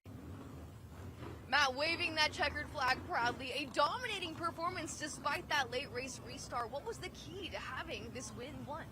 Well, I mean, it seemed like it was a 2-car race. Obviously, the 16 dropped out for whatever reason. So I think, the 2 of us were the class of the field tonight, and, they won Saturday night. So, they obviously were, off to a real good start, but whatever happened, that took the pressure off there. So good to get a win. Like I said, I'm proud of our team's effort so far. Wasn't happy with our performance Saturday night, but this is a good start to the week for the World Series here. And I've never won Monday night when they had the 50, but now they made 50s for Tuesday and Thursday. So 50s more the norm, and then we got the longer races, which I've always looked forward to. So good start, and we'll be back again tomorrow night. Congrats on the win, Matt. Thank you. That's Matt Hirschman, confident, feeling better after bouncing back from that win. From that race a few nights ago. He's your winner in the Tour Type Modifieds tonight. Yeah, for Matt Hirschman, his 14th win at the World Series ties him for 5th all-time in the Tour Type Modifieds with Tom Baldwin. How about that? That is a name right there, Tommy Baldwin. 9 different seasons he has won at the World Series here in Tour Type Modified competition. Elgin Statboy trailer coming through with some good numbers. He's got all the stats when it comes to the World Series. I mean, he and Tim Quivern over the years. And the great thing about both of those guys, they don't have them written down. They're stored upstairs. I think they're both, actually. Let's say they're both. Well, I was bragging on them. Well, yeah, if only there was a website where all those stats could be stored, right? What a run for Matt Hirschman. Second place. Great effort as well for Patrick Emmerling. Hung up in there in the top 3 all race long, Jesse. Patrick, second place tonight. You showed some speed all evening, though, but that final restart, what was going through your mind, and were you confident that you could potentially pass Hirschman? Yeah, I mean, that was a pretty lucky second place there. We started the race, car was good. I mean, a little bit snug. It had to come to us, and we weren't bad. We have room to gain on the race car, but for our first time here, I'm pretty happy. P2. Matt's always really dialed here, and one thing that did happen through the race, we did drop a cylinder, so that's just a testament to how good the car was, because we were down a cylinder, and I don't know what went wrong, but we were definitely down a cylinder the last portion of the race, and we were able to limp her home P2. So that's a solid night for us, and we'll work on it and get better for tomorrow. That's Patrick Emmerling, your runner-up this evening. Well, if he dropped a cylinder and was as competitive as he was, then he's got a pretty good race car. Absolutely. That car handled extremely well all night long. And they get that little horsepower situation figured out. I think Patrick's going to be a contender to win, particularly some of those longer distance races later on in the week. Third place was Joey Coulter in the 02 car, and he was good all race long, hanging around in the top 5 as Jesse Punch stands by with him. Joey, podium finish here tonight in the Tour Modifieds. What are your takeaways from this evening's run? Man, that was intense. That was a lot of fun. It's so cool to be able to mix it up with these guys. This is all still brand new to us as a team, and but Harold Holly, man, he's put together a rocket ship since the first time we brought it out last year, and the guys worked their butts off. We kind of struggled a little bit in the Tour race and went to work, got things straightened out the last couple practices, and I think we got a really good baseline to roll with the rest of the week. That's Joey Coulter, your third place finisher tonight. He's happy. Said this is all new to us. We did pretty good. We finished in the top 3 in a 30-car field. What do we have? 35 cars take the green flag tonight. I'd say that's pretty good. I saw him last year here during the World Series, and he did not have that smile on his face. He looked pretty exasperated. Yeah, he had to work really hard to get close to the top 10 last year. Tonight, he was solid in the top 5 all race long. And he mentioned Harold Holly, himself a former championship-winning crew chief in what is now the NASCAR Xfinity Series. He's been working with Joey for quite a long time, and they finally get in the feel of these Tour-type modifieds. 2 features yet to go. The Pro Late Model 35-lapper is next on Flow Racing.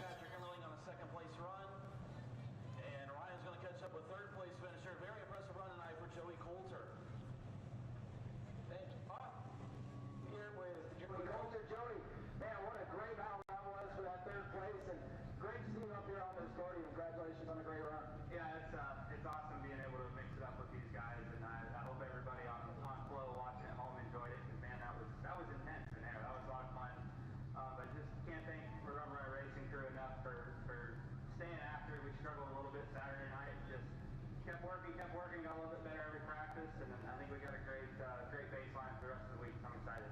Well, you guys definitely worked hard. I'm just saying it's looking like a rocket ship. Congratulations on a great start to the World Series. Who would you like to thank? Thank you. Just my whole team, Run Runner Racing, Air Shock Race Fans, Stilo Simpson Molecule, SRI Performance, all those guys helping us get here. It's same car as last year, but all brand new stuff on it, and it's rolling pretty good. Thank all the fans for coming out, and hope you guys enjoyed the show. Congratulations. Joey Coulter.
Back at the World Series of Asphalt Stock Car Racing, New Smyrna Speedway, where the Pro Late models are lining up, and looks like quite a few of them, from one end of pit road all the way down there to turn 4 at the other end.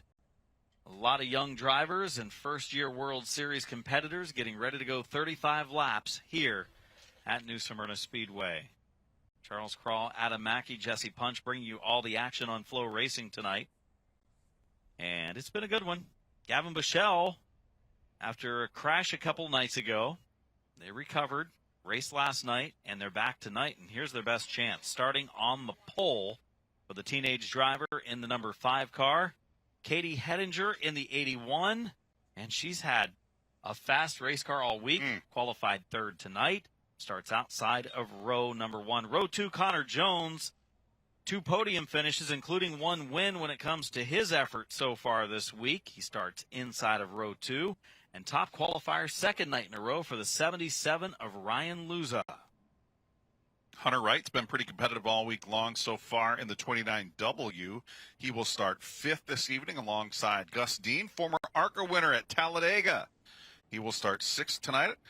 Dawson Sutton in the 26 car will start from the 7th position alongside Brent Cruz in the number 24. Inside of row number 5 is last night's winner, Carson Brown, a teenage driver in the 25. Chase Johnson, qualified 10th, will start the 20 car outside of the 5th row. Jeremy Wharf in the 00 starts 11th. Starting 12th is Charlie Keevan in the 55.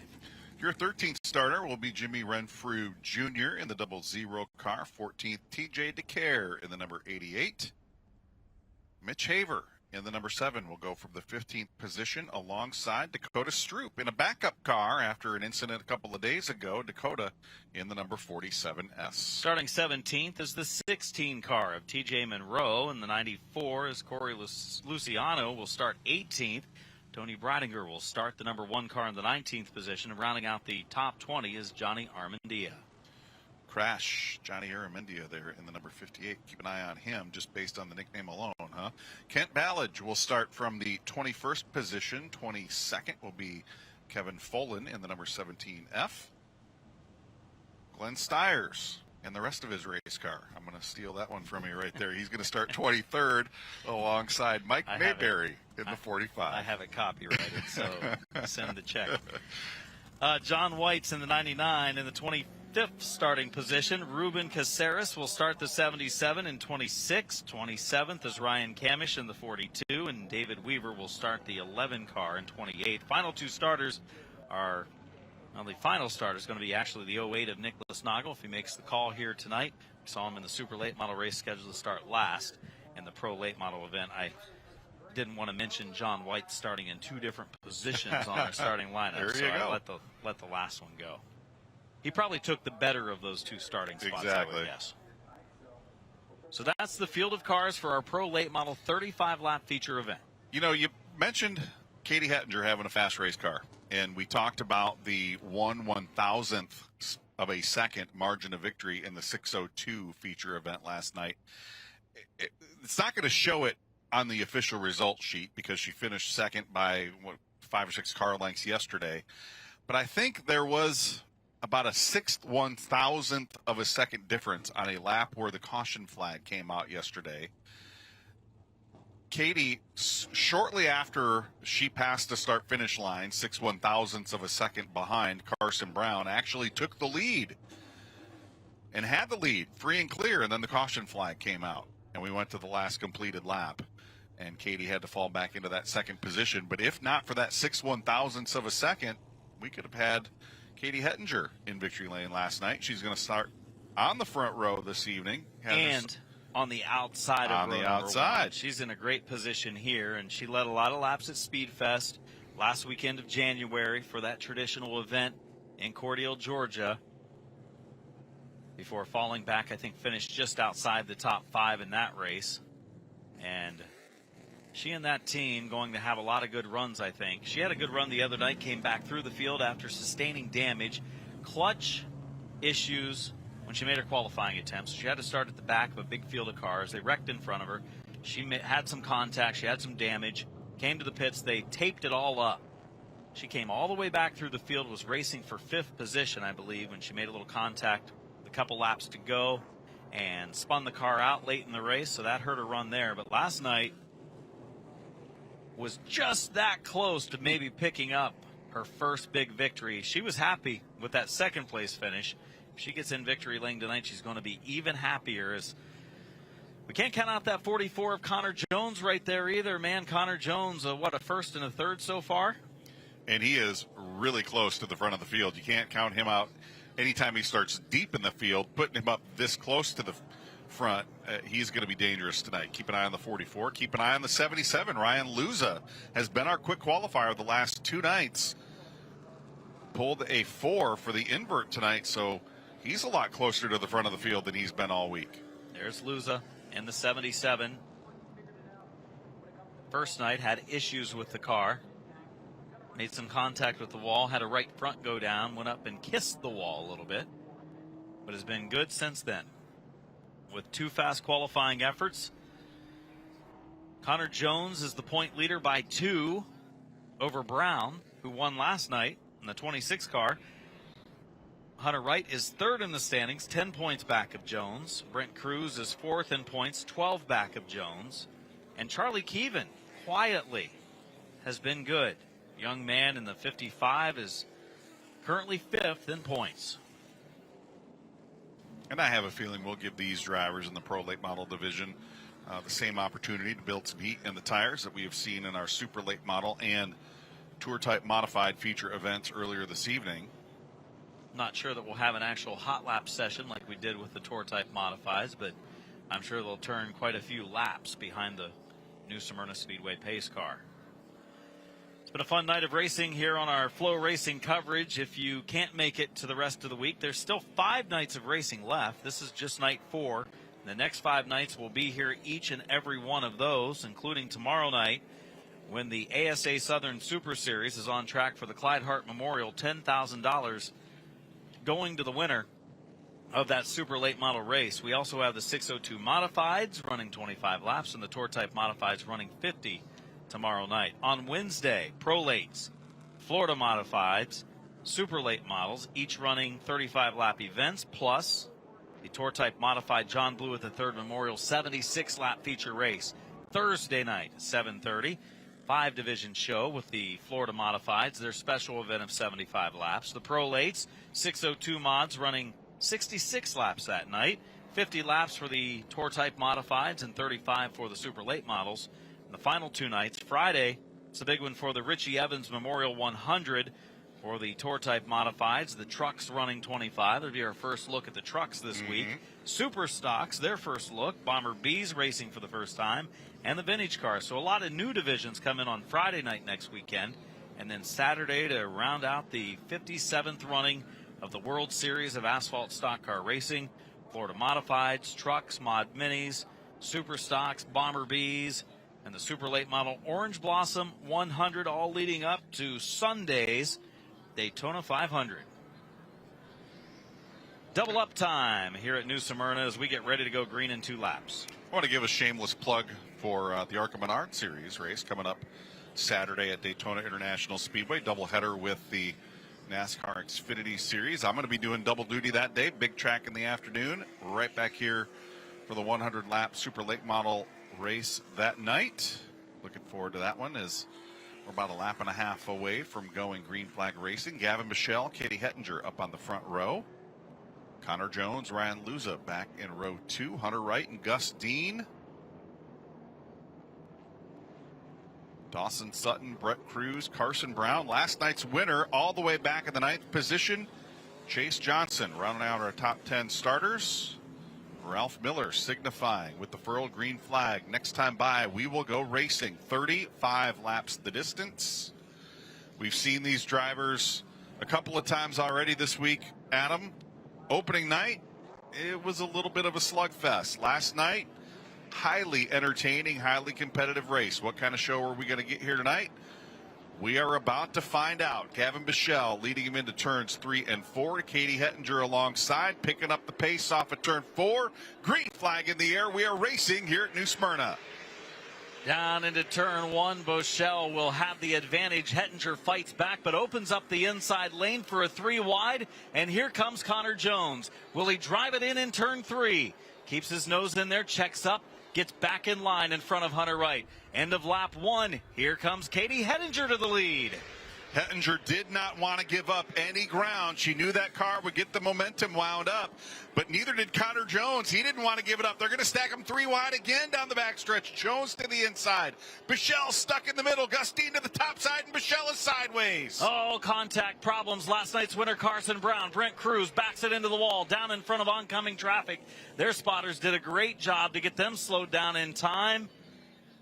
Brent Cruz, rear clip of that car most likely turned around. That was a hard hit, backing it into the wall. And last night's winner, there he is, the 26-point runner-up coming in to this race. Carson Brown with damage. The 2 Rackley cars got together because of what was happening in front of them. And I don't want to spoil alert the replay, but that's kind of what I saw whenever it took place. And there's the right front of the Carson Brown car. And see the bent rim and everything else that goes with it. And once they went 3 wide off into turns 3 and 4 there, and they were 3 wide a couple of rows deep, there really wasn't any alternative ending to that story. They just ran out of room coming through the center of the corner right there. And it actually could have ended up a whole lot worse. Brent Cruz, it's going to end up pretty miserable for him. He got up into the outside wall and did a lot of damage to that Donnie Wilson Motorsports number 24. Let's take a look at what happened down there. And there is the 26 car. That's Dawson Sutton. All kinds of sparks. He had already made some contact. Take a look at this replay right here. Michelle is the one that got loose initially. He was in the middle, and when he checked up, just nowhere to go for those behind him. Was in the middle of Hunter Wright and Gustine, got sideways, came down on Carson Brown, and then Brent Cruz tried to get as high as he could possibly go to avoid it, and he just couldn't get up any higher. Couldn't find any additional room. And again, I'm going to go back to the old proverb my grandparents used to tell me. You can't win the race on the first lap, but you sure can lose it. And there's a few drivers right there that ended up losing here tonight early in the going.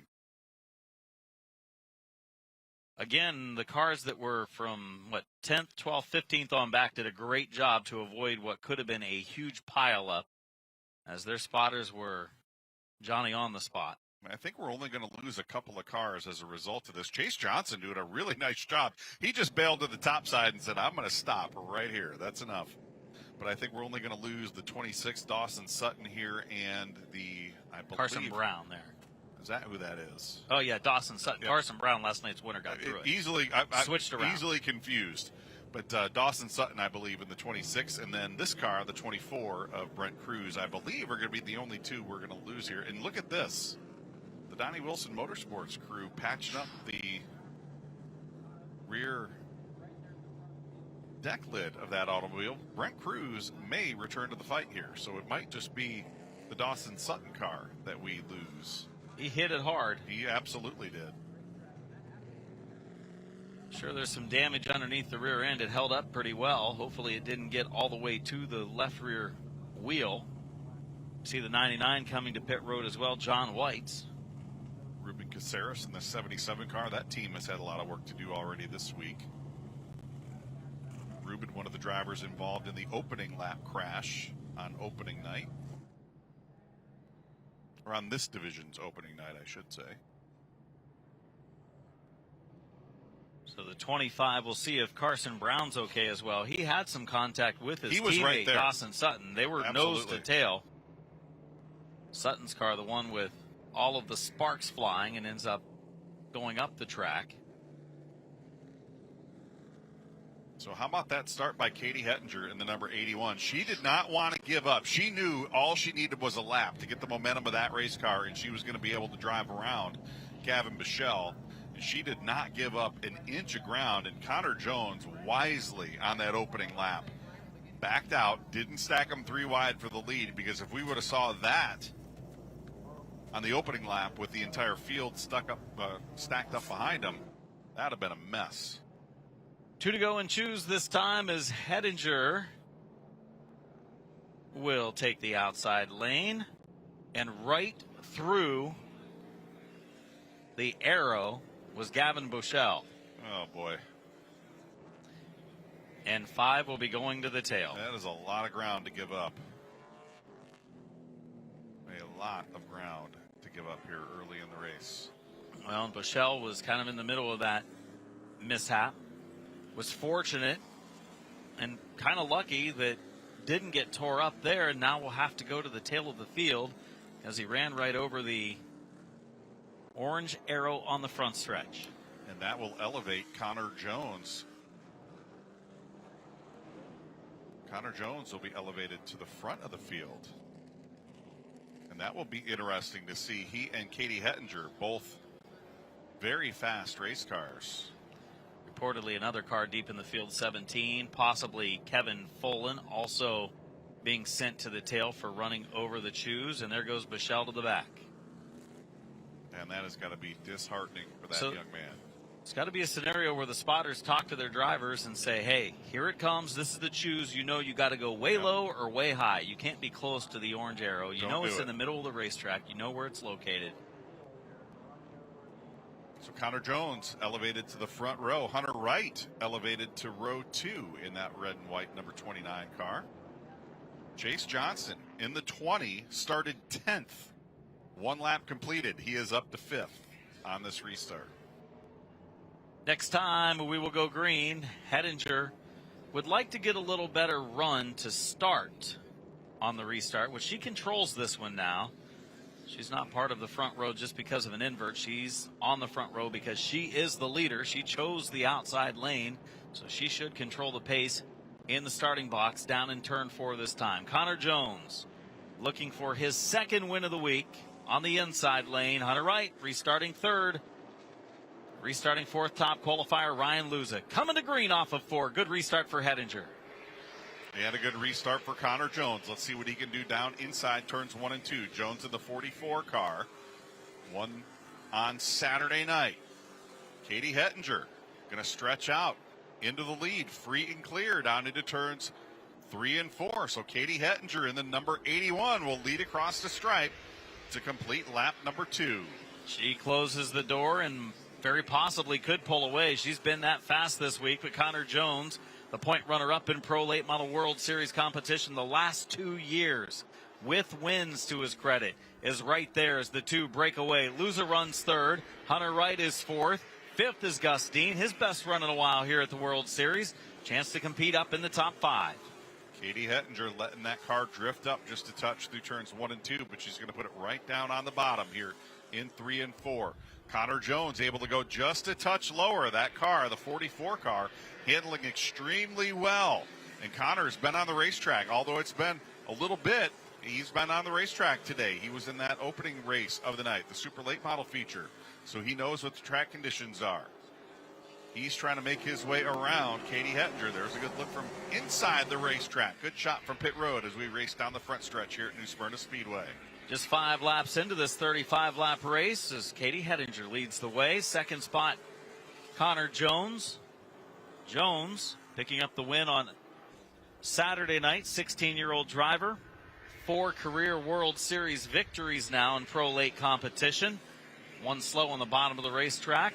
It's the 99 car of John White's, allowing the leaders to go through. There's the winner from last night, the 25 of Carson Brown, the Virginia driver, a teenage star, making a run at Chase Johnson.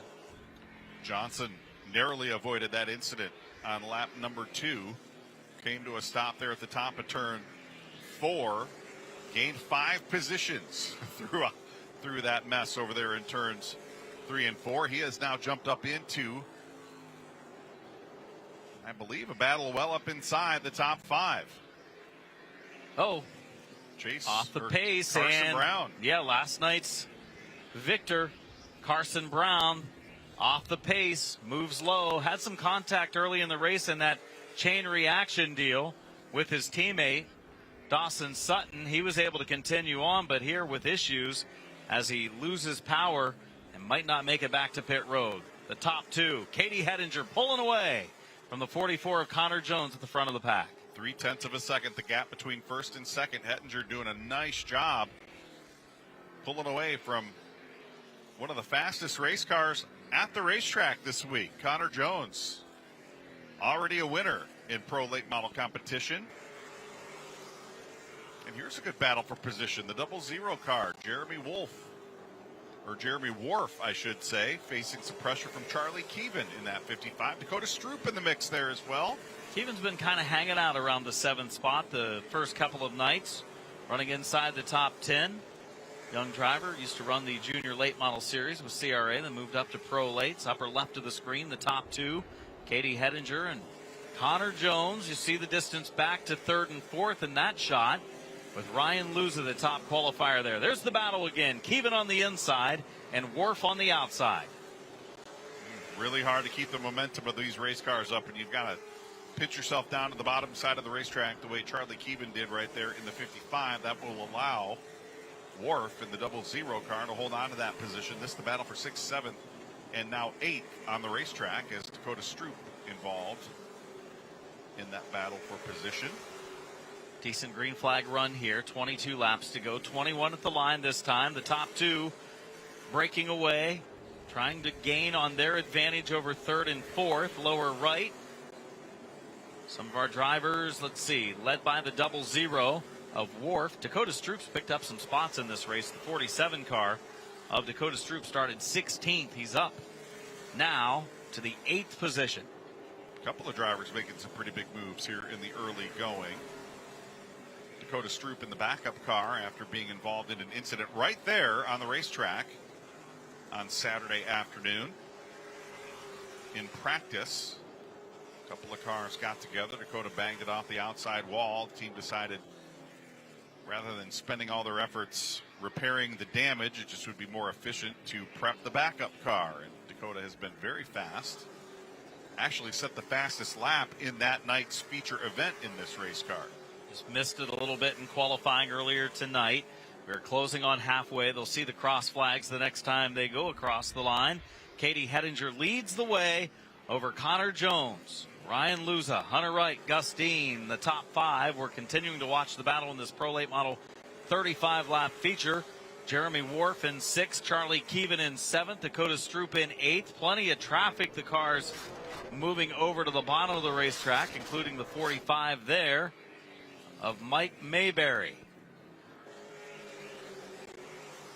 Here is the halfway signal.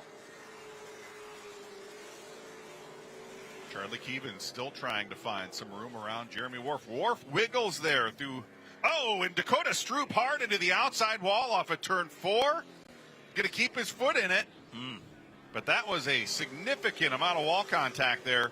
You have to believe there's going to be some sort of suspension damage on the 47. Was it one of the deals where he kind of follows the cars in front of him and just runs out of room? Banged her off the fence.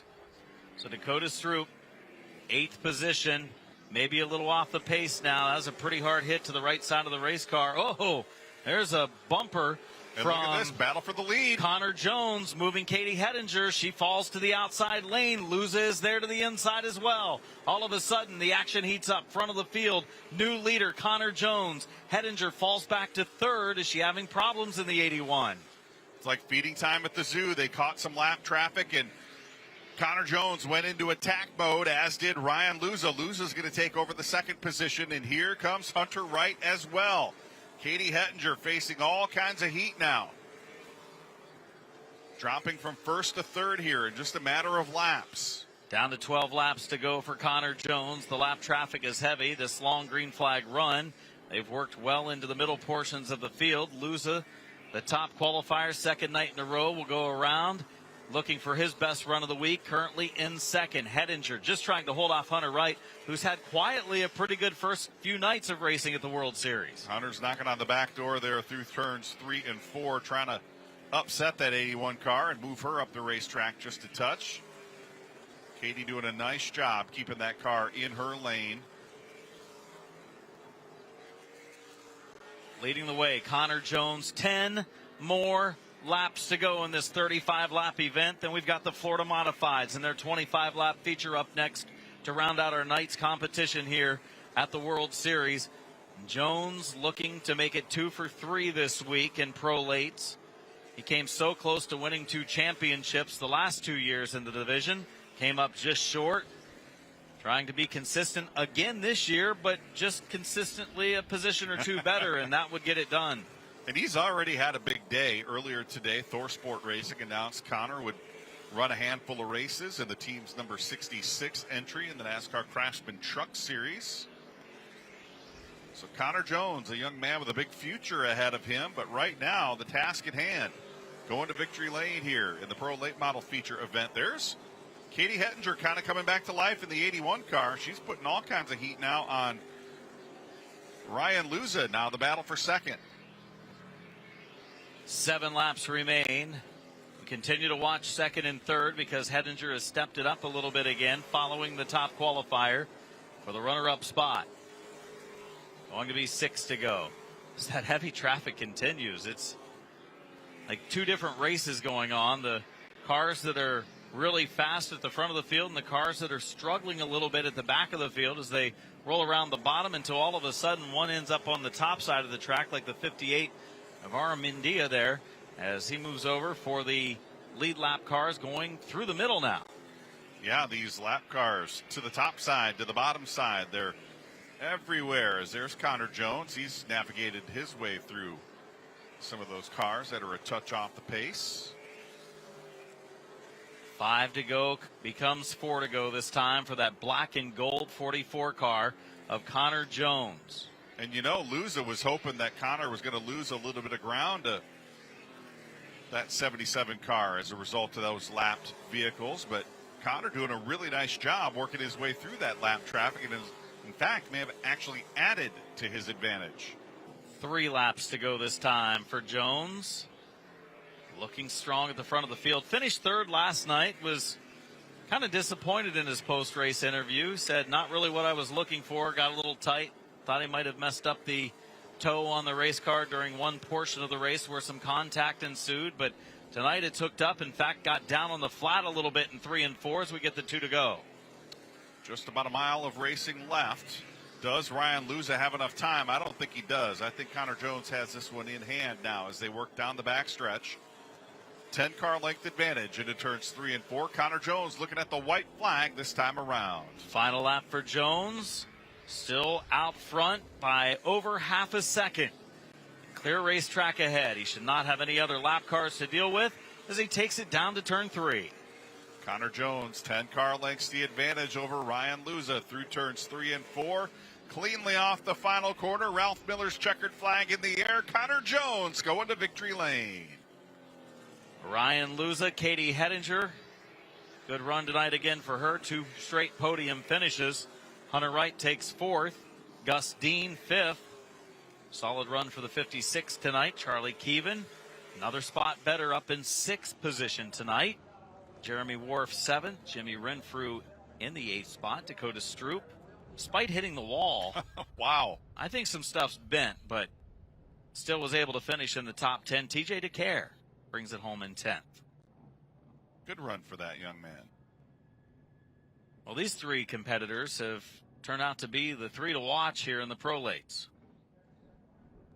Connor Jones has been one of the 3 to watch here the last couple of years, as you said earlier, Adam. But it's all starting to click right now for him, and this is already win number 2, just 3 nights into it here for the Pro Late Model Division in the 57th running of the World Series of Asphalt. See all the media going out there to get good photos of victory lane. As the winner, Connor Jones. I see my buddy Paul Anton from up in my neck of the woods there. I saw Rich Corbett down there, one of our Arkham and Art Series photographers, as Connor Jones about to climb out. Let's send it down to Jesse Punch. Connor Jones knows how this victory lane thing works here at the World Series of Asphalt. Here he is again, your winner tonight in the Pro Late Model Division. Connor, congratulations on the win. Another one here on the week. What was the difference maker tonight? I don't know. I think we just got lucky with all them lap cars, you know. I think that really hurt her. But at the end of the race, we were plowing tight, you know. I think we got a couple things to work on now, but still, I think we still got a really fast race car. You know, I couldn't do it again without all my sponsors, you know, Tool Shack, Pepper Jack Kendall's, Nutrisource, Fire Special Solutions, Clearlook Communications, my mom, my dad, everybody. Whole R&S group. Connor, you started the day getting to make the announcement of your truck career starting here in this season, and now you end the night in victory lane. What do these opportunities mean to you? Oh, it means a lot. It really makes it where I have to prove myself now, and I think I'm starting to do that, and hopefully we can continue. Congratulations, Connor. Thank you. We love a driver who still feels the need to prove himself when he's parked in victory lane. That's Connor Jones, your winner here tonight. Great shots on the replay there while the interview was taking place. You could see that just nowhere to go for Katie Hettinger, and instead of her getting aggressive and taking a chance of tearing up her car or someone else's, she was being patient. Connor Jones says, this is my chance, because when she's out front by herself, I can't catch her. Yeah. And he moved her right at the right time, and she ends up third. He ends up in victory lane for a second time in 3 races. Ryan Luza has been fast tonight, his best finish of the week. He stands by with Jesse Punch. Ryan, second place here this evening. What were your biggest takeaways from this race? We got the car a lot better. We've been struggling on the race runs. Really fast in qualifying, so it's good to show some race pace, just have a little bit of work to do to catch up with Connor and Katie, but hopefully we'll be good come Friday. It's Ryan Luza, your second place finisher tonight. Said he got the car better, and that he did, just 1 spot away from a win, but he's been qualifying the fastest, which puts him with the invert a couple spots or a couple rows back, so we'll see. Maybe needs to just take a little speed out of it for qualifying for his next pro late model feature. Learn to play that invert. Oh, yeah. It's tough to do when the cars are this close, that's for sure. Then you end up missing the invert and end up in 10th or 12th. Third place finisher was Katie Hettinger's second podium finish in a row, Jesse. Katie, another podium finish, but it looks like again tonight you could potentially have had that win. Describe your emotions right now. Yeah, still proud and happy with this finish, but that definitely was my race, so really bummed. Can't seem to stay off that apron. But I had a great car, really fast car. Just came up on lap traffic and got a little too low off of 4 and got loose, so Connor got me. But still happy with our podium finish. Can't thank Anthony Campy crew enough for giving me a great car. Team Chevy, Londonier, Wheeler Trucking, Fram Filters, Mobile One, Auto Spark Plugs, and I guess we'll get them on Wednesday.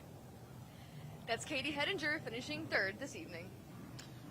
Big smile out of Katie there at the end of that interview, but I think you could tell. She said, man, that race was mine. Little Her race was mine tonight. That's how close you come here at the World Series sometimes. And Ron Silk, we saw that earlier, thought the race was his.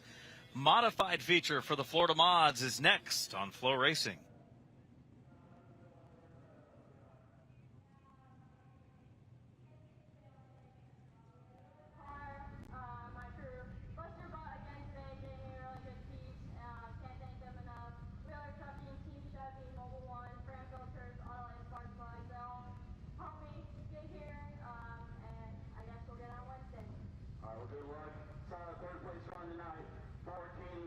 So that'll do it for the Pro League models. We're going to have our 50-50 drawing here.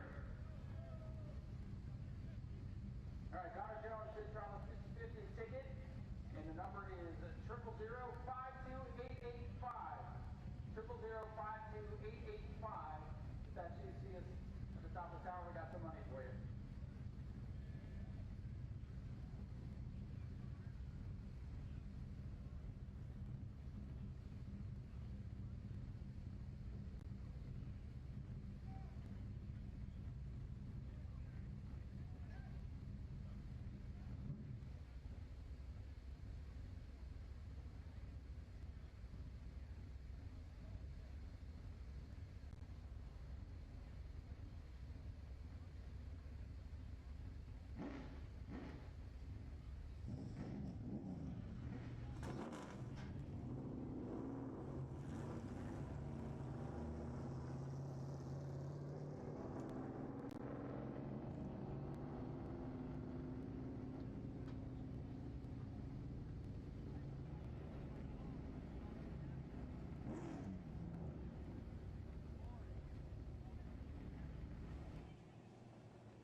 Florida Modifieds coming up next, cooking up our final feature of this Monday night. 275 lap features coming up tomorrow night, that says.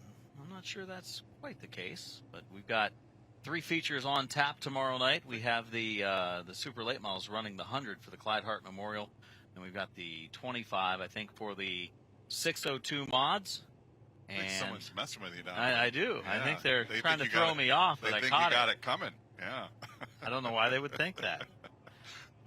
25 lap feature for the Florida Modifieds. There we go. That's what's ready to coming go. up There we go. So, ASA Southern Super Series 100 lap Clyde Hart Memorial tomorrow night. Come out to the track if you can get here to watch the racing at 7:30 Eastern Time. If not, next best thing will be watching it here on Flow Racing. You know, let's talk about this just for one hot second while we're still talking about this race. You know, you and I, we talk about our Midwestern roots quite a bit. How cool is it to have the ASA name back in late model racing? Yeah, definitely. Name means a lot to a lot of people over the years, traditional race fans that love short track racing. And the ASA Stars National Tour debuting March 11th at Five Flag Speedway in Pensacola. That's where all of the Super Late Model Series kind of come together, with the Southern Super Series, the ASA Midwest Tour, the ASA CRA Super Series, all under the ASA banner and Track Enterprises here during the 2023 season, with that big opener of a 10-race schedule, $20,000 to win on Saturday, March 11th at Five Flag Speedway. March 10th will feature practice for the ASA Stars National Tour, as well as racing action from the Sportsman and Pure Stocks.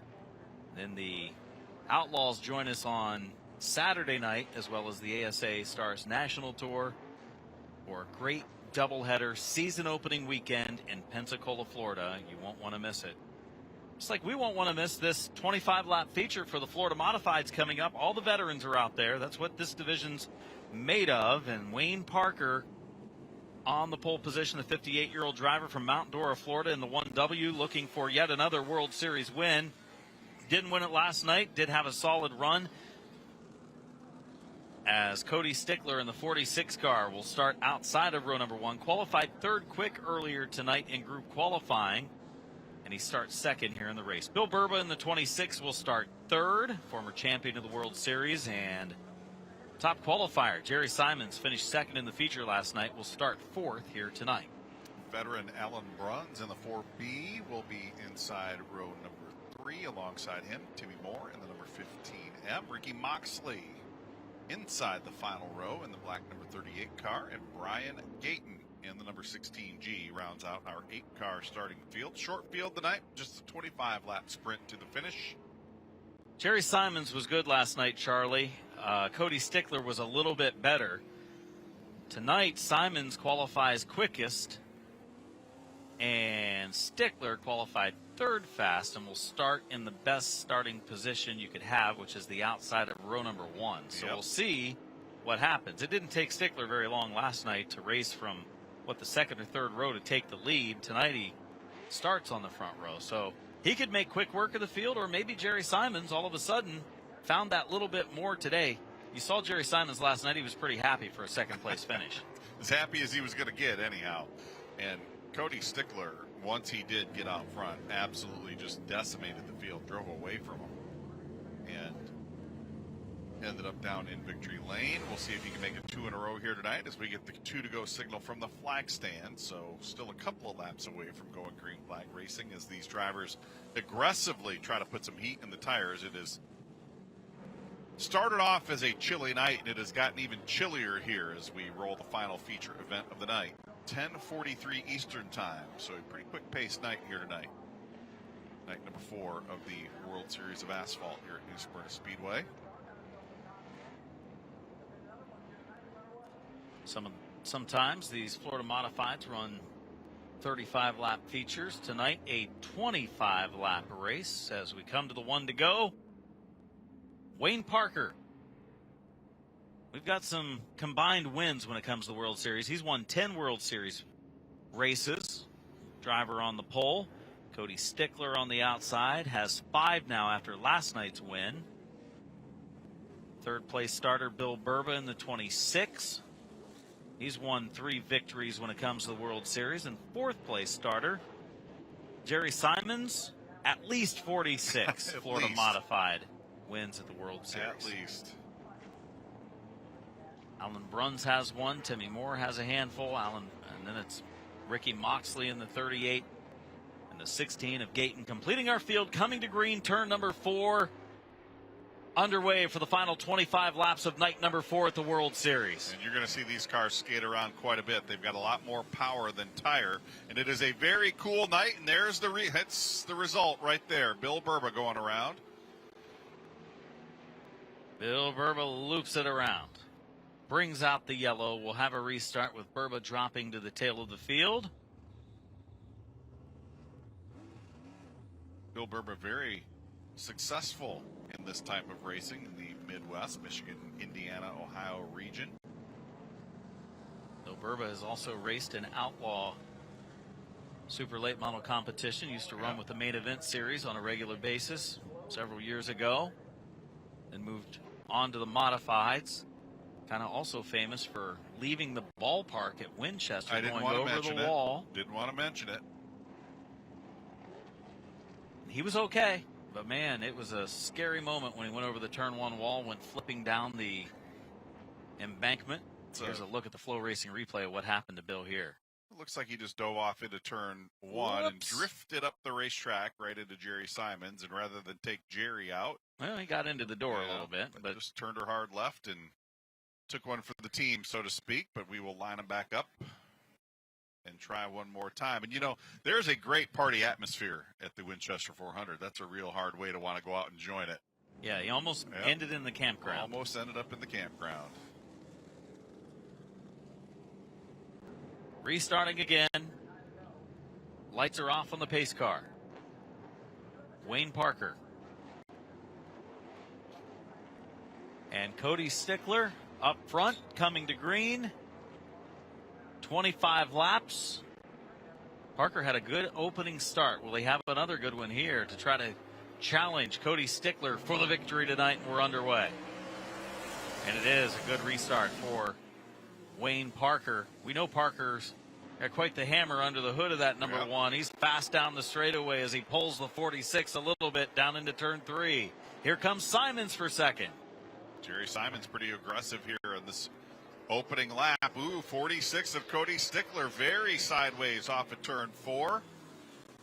Simon's going to try to find some racing room to the bottom side of the racetrack, but nothing doing down there as Cody Stickler putting that car right in the line that Jerry Simons would like to be using. So Simons falling back into that 3rd position as they kind of watch Wayne Parker drive off into the distance.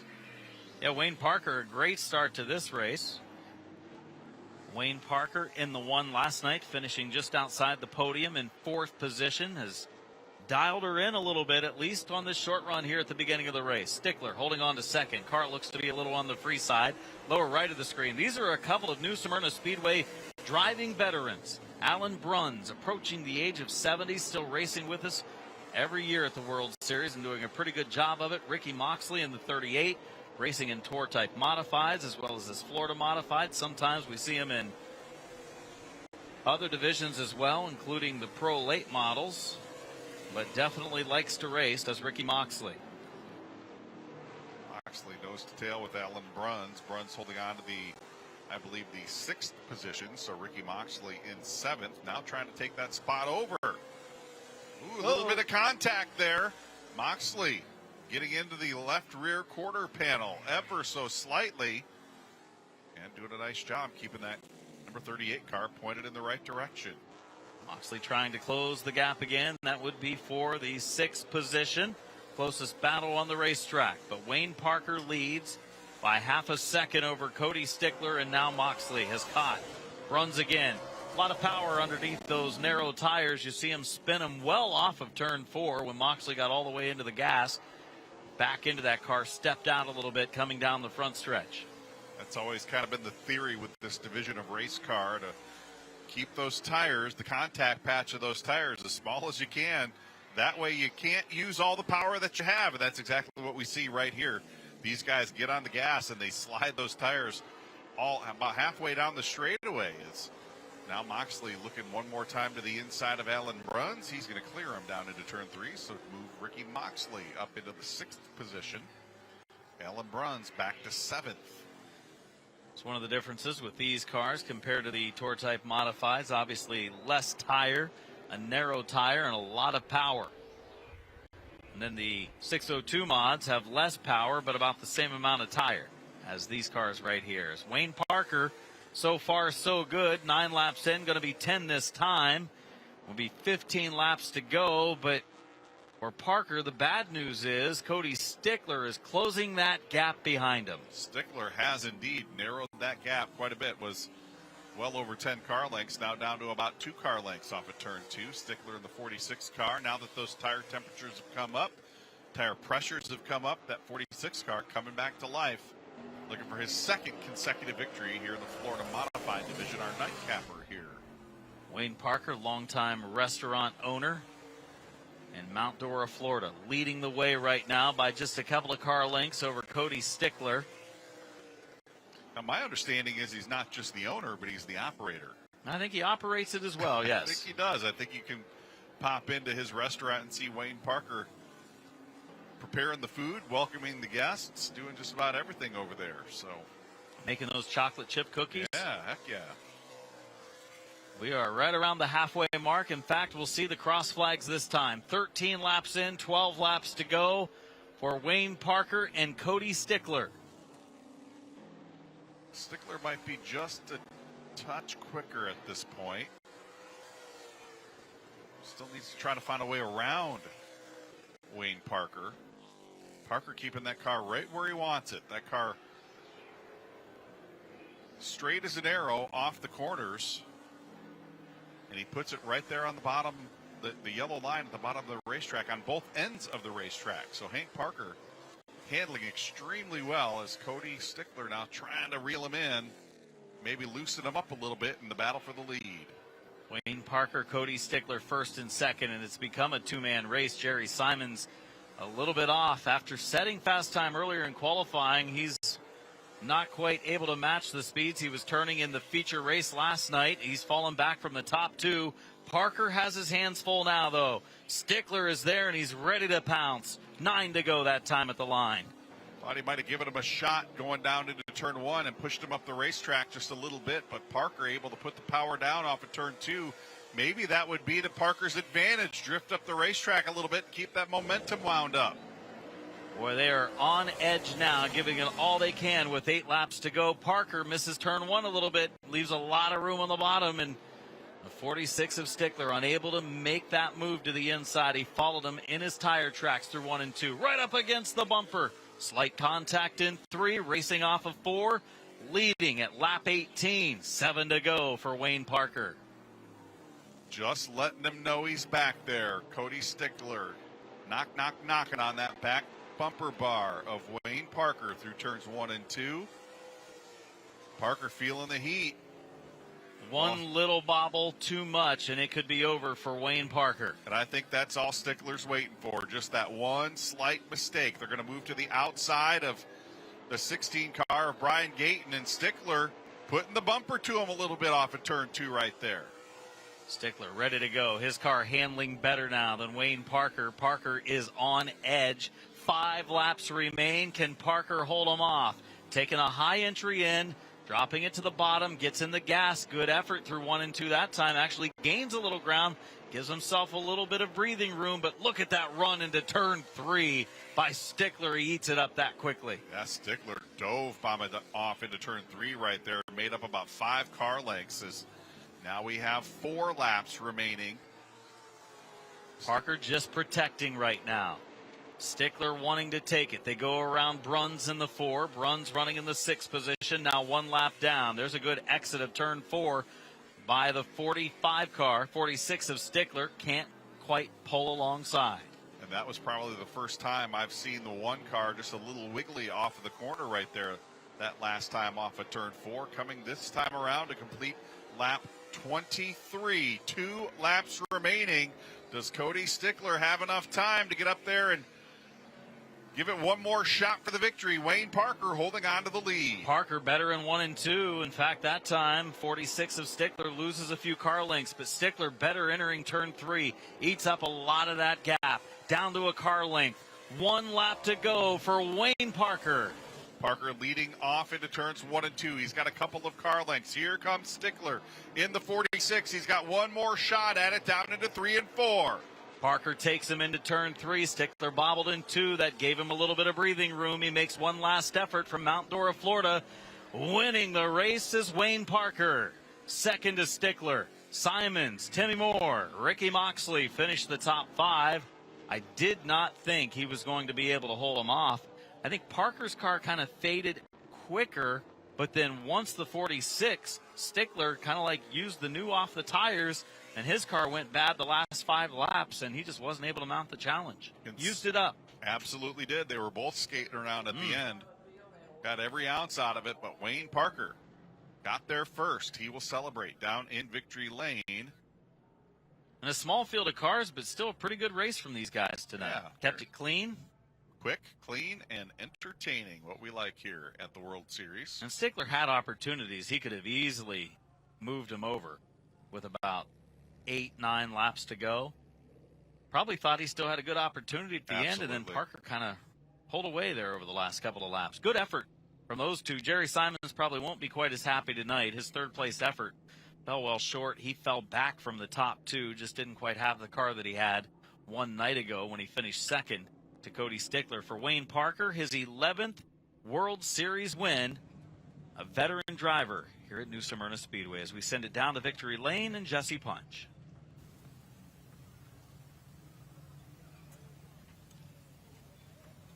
There you see him now getting ready to climb out here in victory lane. Wayne Parker holds on for the win here this evening in the Florida Modified Division.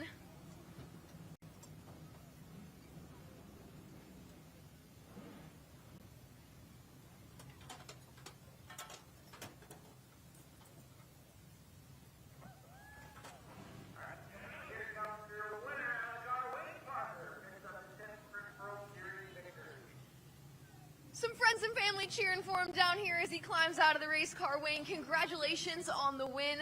What was going through your mind in those final laps as you were having to play defense there towards the end? Oh, I was driving as hard as I could for all 35 laps. It's hard to beat the guys in a 46. They are definitely very hard to beat.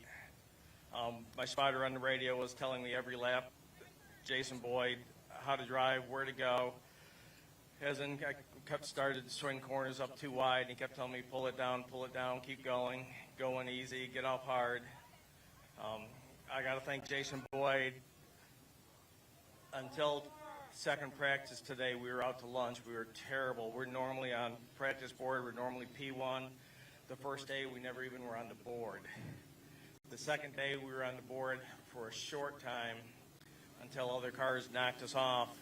And today, when I got here, he had changed 3 out of 4 springs, 3 out of 4 shocks, made all kinds of adjustments. I was like, oh, no. And I'm not going to lie, I went home to pick up my wife, and when I came back, he had made more changes. And I thought, the 46 car is going to be unhappy either way, because when we dive off in the corner, we're either going to turn good and lead going down the back straightaway, or we're going to take everybody out. So, well, those changes worked out in your favor tonight, Wayne. Congratulations on the win. Thank you. That's Wayne Parker in victory lane here this evening. I always like Wayne's interviews. He's very methodical in his interviews and talks about what all took place and the changes that Jason Boyd made to that car today. And it helped it. It was way better. He gets down the straightaway fast, and he was able to make it through the turns just well enough to hold off this guy, Cody Stickler, second-place finisher. Cody, we saw you gaining ground there on Wayne in those final laps. Take me through your thought process and your strategy on making the move. Yeah, we ran up on him a couple times. I just didn't quite have the drive off. I was a little tight to the center and get back in the gas. He would jump sideways. I did what I could, but didn't have enough. Any major takeaways then from your run this evening that you want to implement moving forward? Nah, we just need to work on freeing it up a little bit more to roll a little better, and I think it'll be good. That's your second-place finisher, Cody Stickler. Cody Stickler, second place run for the 46, and Jerry Simons. This will be an interesting interview because he's probably not going to be as happy with his car tonight as he was last night, where he was very good. He did set fast time tonight, so he wins the qualifying effort. But a podium finish for Simons, who's in the running for another World Series point championship. Jesse? Jerry, another podium finish here this evening. I'll ask you the exact same question that I asked you last night. Describe your emotions right now.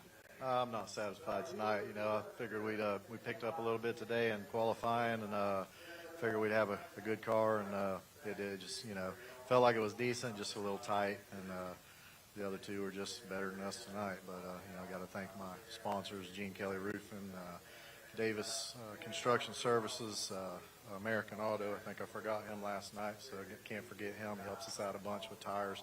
JC Gradall, he sponsors the series, Southeast Dewatering. They help us out a bunch. And Dave's World Sand and Gravel, he's out of Maine. He comes down here every year and helps us out. So got to thank all those people. That's Jerry Simons, your third place finisher this evening. Thanks again, Jesse, bringing us all of our interviews of our top three and word from the pits when we had some drivers with issues tonight.